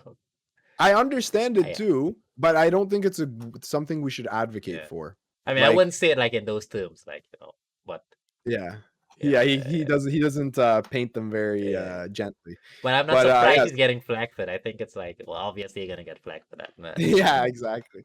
So yeah, those are Okay. the 2 times that I've chatted with him. Right, right. But yeah, he's a nice guy, and he's another one who, like, though he's an asshole, he's genuine. And Yeah. you can tell right away, like he's the same person off air as he is on air, an Right. asshole in both cases. And you gotta have respect for that, man, Yeah. honestly. I keep trying to pin down like I think I saw you speak to someone and I thought like I discovered your stream. Actually, like now that I'm like remember, I think like I didn't I think like I got a first impression. It was like, oh, this guy sucks. But then like I Probably. saw more of it, like, oh, this guy's actually pretty based. And then I went and followed you on YouTube, I think. But Yeah. just for the life of me, it wasn't Vosh, was it? You never spoke to Vosh. I talked to Vosh last weekend for the Or first before time. that, before that. No? No, but before that, no. It was Yeah. Destiny's the biggest person, and yeah, Right, right. Because I think yeah. I saw Dylan Burns on Vosh, and that's how I went and followed his YouTube channel. Yeah, Dylan is a dude who is amazing at networking. Holy shit, Yeah, that guy he's knows how to network. But yeah, like it's tough. The thing is, when you do it full time versus part time, it makes a world of a difference, right? Like, of course, of course. it is what it is. Would you? I mean, the kind of thing I know I kind of asked you before, but do you really like want to do streaming full time? I mean, you're going through like a whole PhD. Is it like? I want to finish my PhD. I don't Right. want to. One thing I don't want to do is grow my stream so big within the next 2 years that like I'm tempted to quit. Because right Okay. now I'm already tempted, bro. Like I'm already like like my PhD is very low pay and very hard work and tedious. So like obviously streaming for a living is super fun. But yeah, I definitely want to finish my degree. But after that, who knows? I want to ideally this is what I always say. I Yeah. want to take 6 months uh to go live on a beach and just stream from the beach. That's it. Stream That's what I from the want to do. okay. So That's my sort of like a PhD hot in. tub streamer, So, yeah, like a hot exactly. tub Beach adjacent streamer. streamer. Okay, a beach streamer. You're gonna Someone's get the asking me what my PhD is in my chat. It's in physics, but with oh specialization in medicine. oh it's in physics. Goddamn, Yeah, even yeah. more impressive. Nah, If it it is what wasn't it is. already impressive, yeah. Nah, it is what it is. Okay, so let's see. Like, so you have any other collabs? Like, okay, I mentioned some names: Vosh, Dylan, Destiny. What other I like was on collabs the you very did? first panel I was on. You know Will Neff? No, Oh, okay. I don't know. He's like Hassan's good friend. Okay. He gets like maybe I don't know 4 or 5,000 viewers. Oh, nice, He was on the very first panel that I got invited on Twitch. And I'm nice. like, yo, cool. All right, we're networking. And then like that was the only time I ever saw him. Yeah, I mean, networking can be tough, man. You know, it gotta be organic. You know, it's not like Yeah, you can't force exactly. those things. You just have to. If it works out, it works out. If it doesn't work out, you just have to like move on. Yeah, exactly. Okay. You have any like dream collabs that you want to see happen? No, I don't really. I mean, Ludwig would be cool, but Right. other than that, nah. I mean, collabing with Vosh and Destiny was already like the coolest thing for me. I've already accomplished that. So other than that, no, I just Well, does like I the want to Vosh keep one doing. count as a collab? I mean, you can Yeah, it definitely still collab with counts. Destiny, but I think the Vosh one still counts. I was on a panel with him. I pushed okay, back on okay. him on his Right, right. positions. But yeah, those were really cool. Those two guys were like my inspo to get into streaming. So, Oh, really? um, Vosh and Destiny? yep, yep, Oh, nice, yep. nice. I already I'm meeting your like, yo, I can. idols. You know, it only Yeah, I goes mean, down from yeah, here. yeah, I know. I trust me. I know. I know. Okay, very, very interesting. Very interesting. All right. So you're doing the podcast with Dylan. How is that going? It's good. We've had 2 episodes so far. We Okay, got the nice. third one coming next week. It kind of like what we're doing right now. I like bullshitting. Like I could bullshit with anybody for as long as Right, we. If you wanted to take this interview for 10 hours, I could probably still bullshit. right. With. You know, I But was thinking like how long I'm gonna do the interview for. I was like maybe 3-4 hours. I could take it up to. We're already hitting 3 hours, by the way. yeah, we could probably put yeah. Right, So like in that way, right. yeah, it's fun. I love bantering with people, and Okay, nice. it's been really awesome. Dylan's a good guy, and he makes dumb mistakes like everybody else does. But Yeah, bro, you said you're 29, right? He's yeah. fucking 20 or 21 It's years old, crazy. Yeah. and he's hella mature. When I was a shithead when I was his age, so Yeah. it's okay. I feel like I'm starting to get to the age where I view 20-year-olds as like kids now, where it's like, well, yeah, they You did know this what's thing, but they're really like 20. Like, what do you expect from a? you know what's really crazy? Okay, What's check that? this out. What's that? So What's that? when you're 16, okay, you find 16-year-old. Are you straight? Yeah, yeah, Okay, you find 16-year-old girls attractive. When you're 17, you find 17-year-old girls, maybe 16, maybe 18, whatever, right? Then when you hit like 20, you find that then when you hit 20, 16 is way too young, yeah, 17 is probably too young. So you're like 18 is okay, 19 is okay. And then now we're at an age where I feel like there are people who are like attractive or whatever, but they're so young that I would never even consider talking to them because like they yeah, just haven't had the life experiences that are required to like keep up a conversation with me. You know, I don't want to like, yeah. It could be and that's such a very. weird feeling like that I've hit this age now where there are people who are like of legal age who might look attractive, but I'm way too old to consider them as like an option or whatever. And Yeah, that's like a weird thing to realize. yeah, most of them you probably won't be able to like relate on certain levels that you Hey, want to at relate on all, TikTok. at all. I don't know anything about TikTok. I can feel the same way. You know what? Because like I think of myself, yeah, I'm a young guy, but I'm like, I can't do TikTok, man. I can't do another Exactly. one. I can't do another one. I'm maxed out, Exactly. and videos as well. God damn it! So Exactly. I'm like a professional wedding photographer and like videographer. Oh yeah, my fiance used to do that for a few Oh, years. really nice. Yeah, Nice. yeah, yeah. I mean, how many Sick. times have you? Let me ask you a question, okay? Go on, Here go we on. go. This is for everyone that's listening. This will be great. I'm Alright, gonna go on. say a vow, and Right. you're gonna fill in the blank, okay? Because this Okay. one is so popular here that I'm assuming you guys say the same Okay, thing. let's hear. Okay, so a best friend or whatever will say, take to the husband to the groom. We'll say to the we'll turn to the groom and say, take your bride's hand, and then it'll be like that, like this, or whatever, and then it'll be like, do you know what the line is? This is the last time that. This is the last time that you're gonna touch a non-married woman or something No, like it's, that. this is the last time that you're ever gonna have the upper hand. Sod. Okay, no, that my was not fiance popular in told me Trinidad. That's one my not popular in fiance told me Trinidad. she heard this every weekend. She'd come home, she'd be like, I swear to God, you won't believe what I heard the line again. I'm like, stop. Is it at the reception? Yeah, yeah. Yeah, Or like the vows, or I don't know yeah, what I it get the is. same thing where there's like every reception is like they say the same freaking Same line, lines. and like after Yeah. 100 minutes, it's like, oh my god. Yeah, yeah. And But if there's people at the wedding who have never heard it before, they'll yeah, they go laugh. And crazy, you they laugh, yeah, and I'm and like, you'll yeah, know like, that oh like they've never goodness, heard it before. jeez.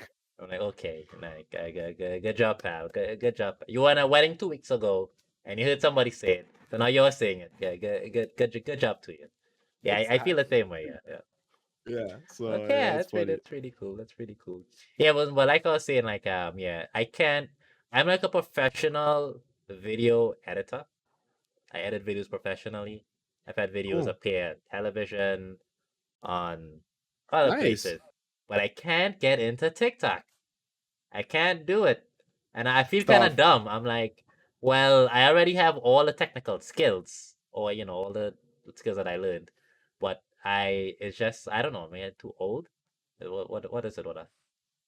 Yeah, it's a young man's game, bro. Right. I don't know. If you Yeah. figure it out, let me know, okay? But okay, so we were talking about your collab with Dylan. Now I didn't put the Prime Kai stuff on here. I know it was fresh, and I didn't Yeah, know like if it would be too appropriate to bring up. But since you are like going on an extended collab with him, I think maybe I could probably ask about it. sure, I go think ahead. I saw that. I mean, to your credit, I think I watched the Destiny discussion with Dylan, so I saw that whole thing. Um, and I didn't really see too much like after that. But all I know is okay. I watched Destiny have the chat with him. I tune that out, because I'm not watching every YouTube for the Twitch drama. And then the next thing I know, I think the next thing I saw was Prime, Dylan, and Destiny on sort of like a rehabilitation stream where Dylan's apologizing. I'm like, wait, what the what? What did I miss something here? So I don't know. I guess from your angle as in the space with him, Yeah, I'll what explain happened? Yeah, basically you what I. go on. Okay, so it was a shit show, obviously, and here's what I think happened. Okay, I think that nobody here really was like to blame. Right, Everybody did what they thought was the right move at the time.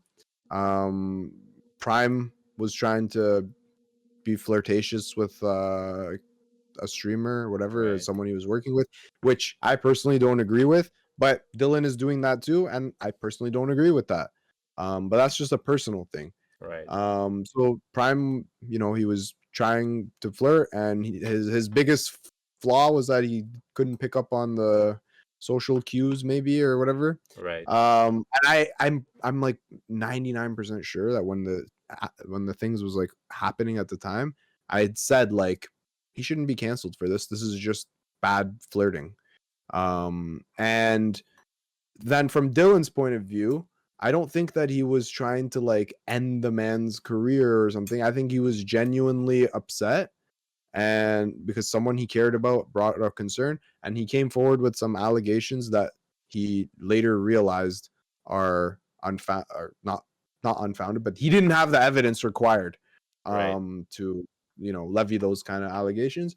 And then everything played out on stream, and that's what I told you before, right? Some of the drama is unavoidable because like it's playing out in public in front of hundreds or thousands of people, and it's all recorded so people can react to it after. And what played out played out. And yeah, that's basically my view on it. I think that like everybody can learn from it, Right. and we can Right. move on. And yeah. Well, I guess it's good that it had a sort of like a resolution. Yeah, I And mean, it's good listen, that. when I was 20, you can't catch me dead apologizing for anything, bro. Ah! Oh yeah, Except for getting caught smoking by my mom, I wouldn't yeah. apologize for anything. Oh, for So sure. fuck Like at 20? yeah. No, Like no. at 20, you think you know everything, you know? Yeah. It's interesting because like a lot of the pros that I talk to in the game, well, and I guess in the AoE community, a lot of the pros are on the older side. It's a 20-year-old game, so a lot of the pros are older. But there are a few like 19, 20-year-olds, and like man, the difference is like the difference between a 35-year-old pro and like a Mhm. 19-year-old pro is like day and night. Sort of like the Yeah. controversies that they get into. It's Yeah. like all the younger What's guys. Sorry, go on. You asking something? No, sorry, go ahead. I'll ask Yeah, after. like all the younger guys, they had something involved in them, like being very edgy, maybe saying one or two racist things, or maybe just saying like, yeah, something like too edgy for that you come back to haunt them later on. And a Yeah. lot of the older folks, well, they were playing when they like got into prominence, they were like already in their late 20s. So they didn't have like a lot of those types of controversies.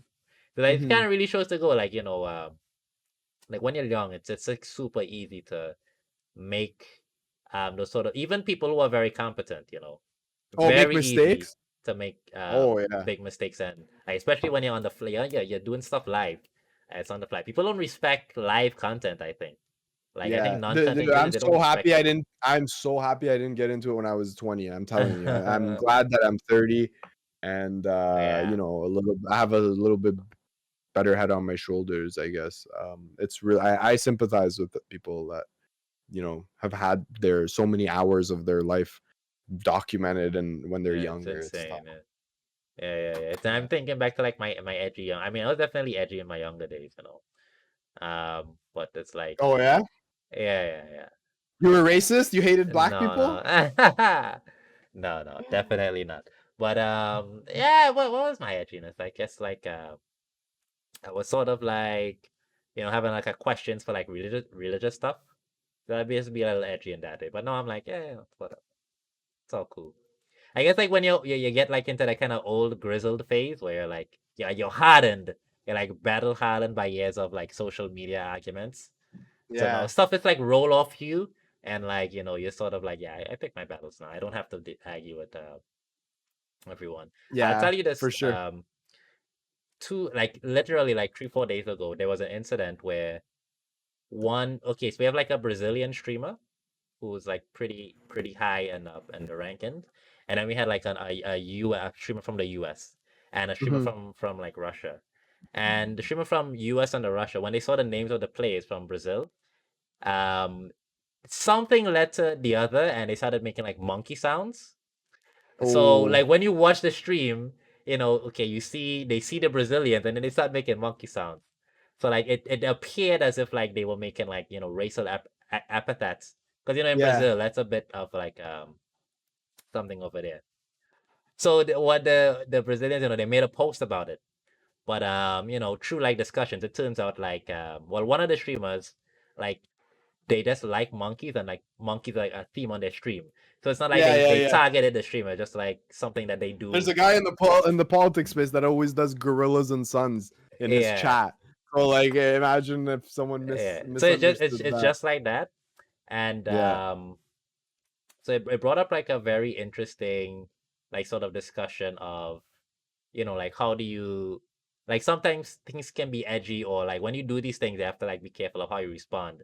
So of course it was Yeah. out there, so now they had to like figure out a way to like reply, because you have like these two very white people making like monkey sounds, like without any back. It just looks like I see a Brazilian. It's really bad. I start howling like a monkey, and it's like, what's going on?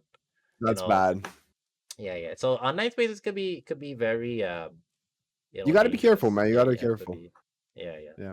Anyway. Yo, I got like 10 more minutes, and then I gotta Oh hop into shit. another chat. Oh man. Yeah.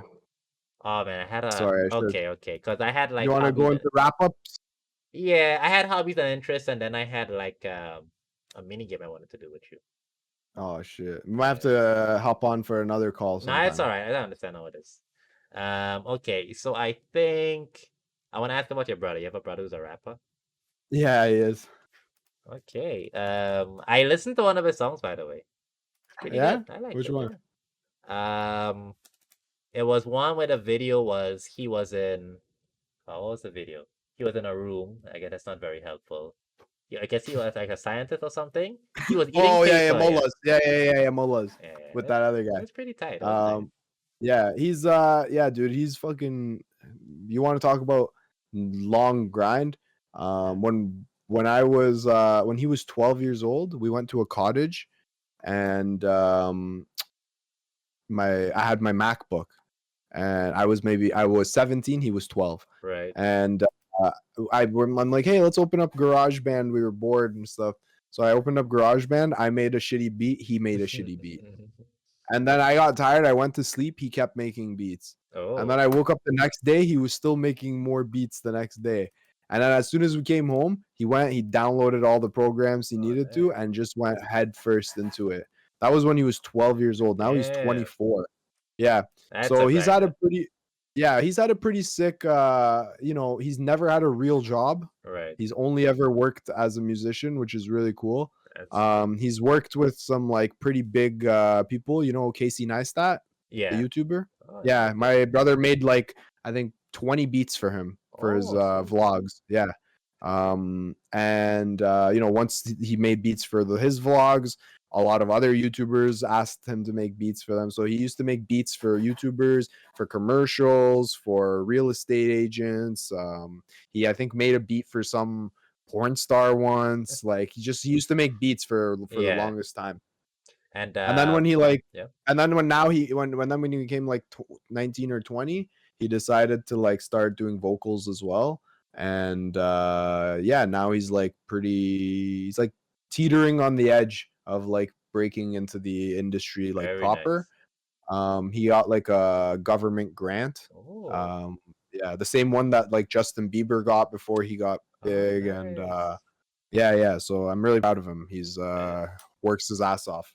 All right, great. So Well, we'll see what that takes him. And very quickly, well, you mentioned your fiance a few times. yeah. There seems to be a supporter, of you as a person and your education and your career. Um, I guess what's the dynamic like? You said she's not really into politics. Does she follow your stream? No, she doesn't really watch my stream, mostly because it's like super early in the morning and she's Right. sleeping. And yeah, but like if it's something interesting, she'll like jump into chat if she's interested in it. But for the most part, no, she doesn't really watch my stream. But I don't expect her to. Like Right. Is it like it's weird if almost she does? better. Yeah, Yeah, it's almost better when she doesn't. Yeah. it's kind of like Yeah. having your significant other that's like at work, that's watching you work, right? It's like Yeah, sitting yeah, down and like, exactly. okay, you're doing your It, all right, work, please. go ahead, keep doing it. Yeah. Yeah, exactly. Okay, that would be Yeah. awkward. Okay, very interested. All right. So okay. So the last thing for the stream, and I guess I would want to have you on again sometime in the future, maybe do a follow No, up, that's because I want to get 100%. into your hobbies and interests. My favorite part of the interview, where we find out like Shit. the man behind the stream. But I like to take that could take like an hour for me, and Yeah, for also sure. I'd like to do an audience Q&A. But I guess when you're a bigger stream, it'll be better because we can get more audience questions in. Yeah. Sure. So, but I can do the mini game now. So it's like a rapid fire, and it's All sort right, of let's like do it. ask you yes or no questions or like quick responses. All Now right, you let's have go. like 4 seconds to answer. If you All take too right. long, I'm just gonna Don't talk worry. over you. And All also, right. like if you're about to cancel yourself, you could also just let the timer run out, so you can All avoid. right. Okay, yeah, All right, let's let's go. go. Pancakes or waffles? Pancakes. Is sex work? What? Is sex work? Sex work or work? So is sex work real work? Oh yeah, of course. Yeah. Favorite streamer? Destiny. Bernie or Obama? Bernie. Okay. If you had $10 trillion to solve one issue, which issue would you solve?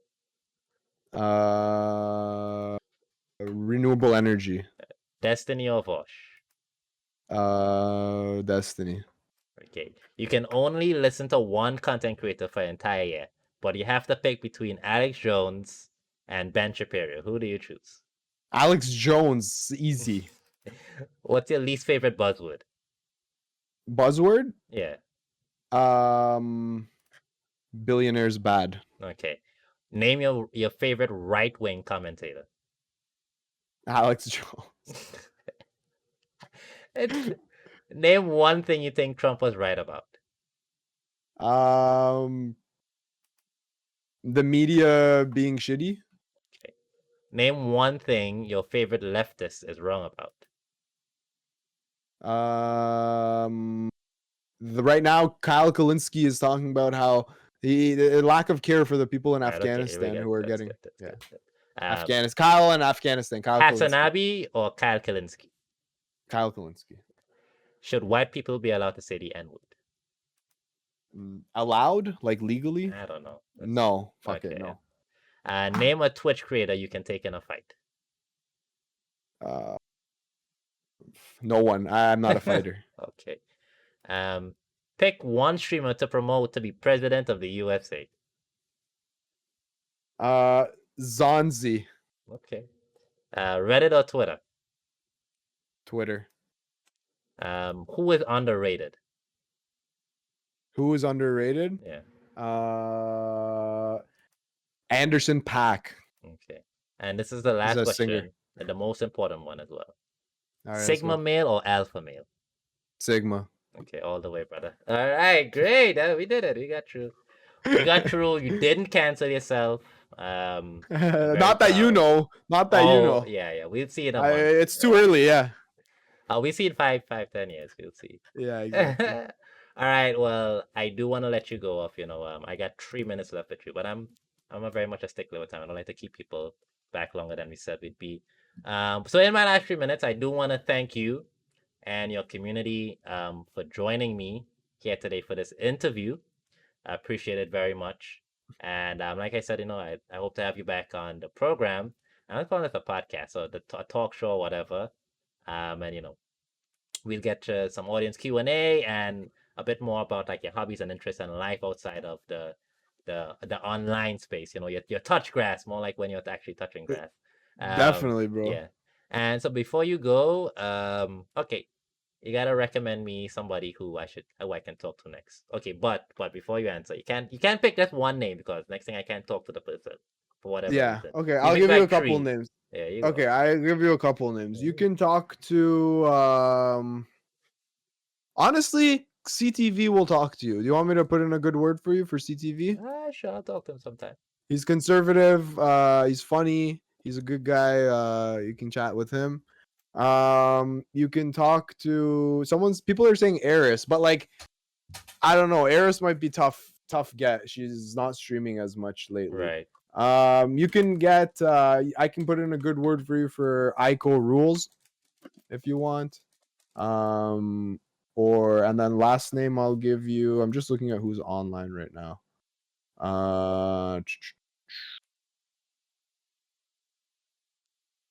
Maybe honestly, you could try talking to Shark 300 would be a big get for you. He's a really nice guy. Okay. Yeah.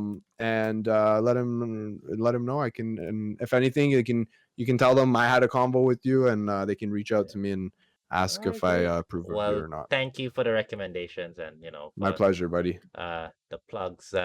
So we're out of time. So thank you, and thank you. Have a good day. You too, man. Take care, and we'll chat soon. Okay. Yeah. Take care. All right. Take care. Bye.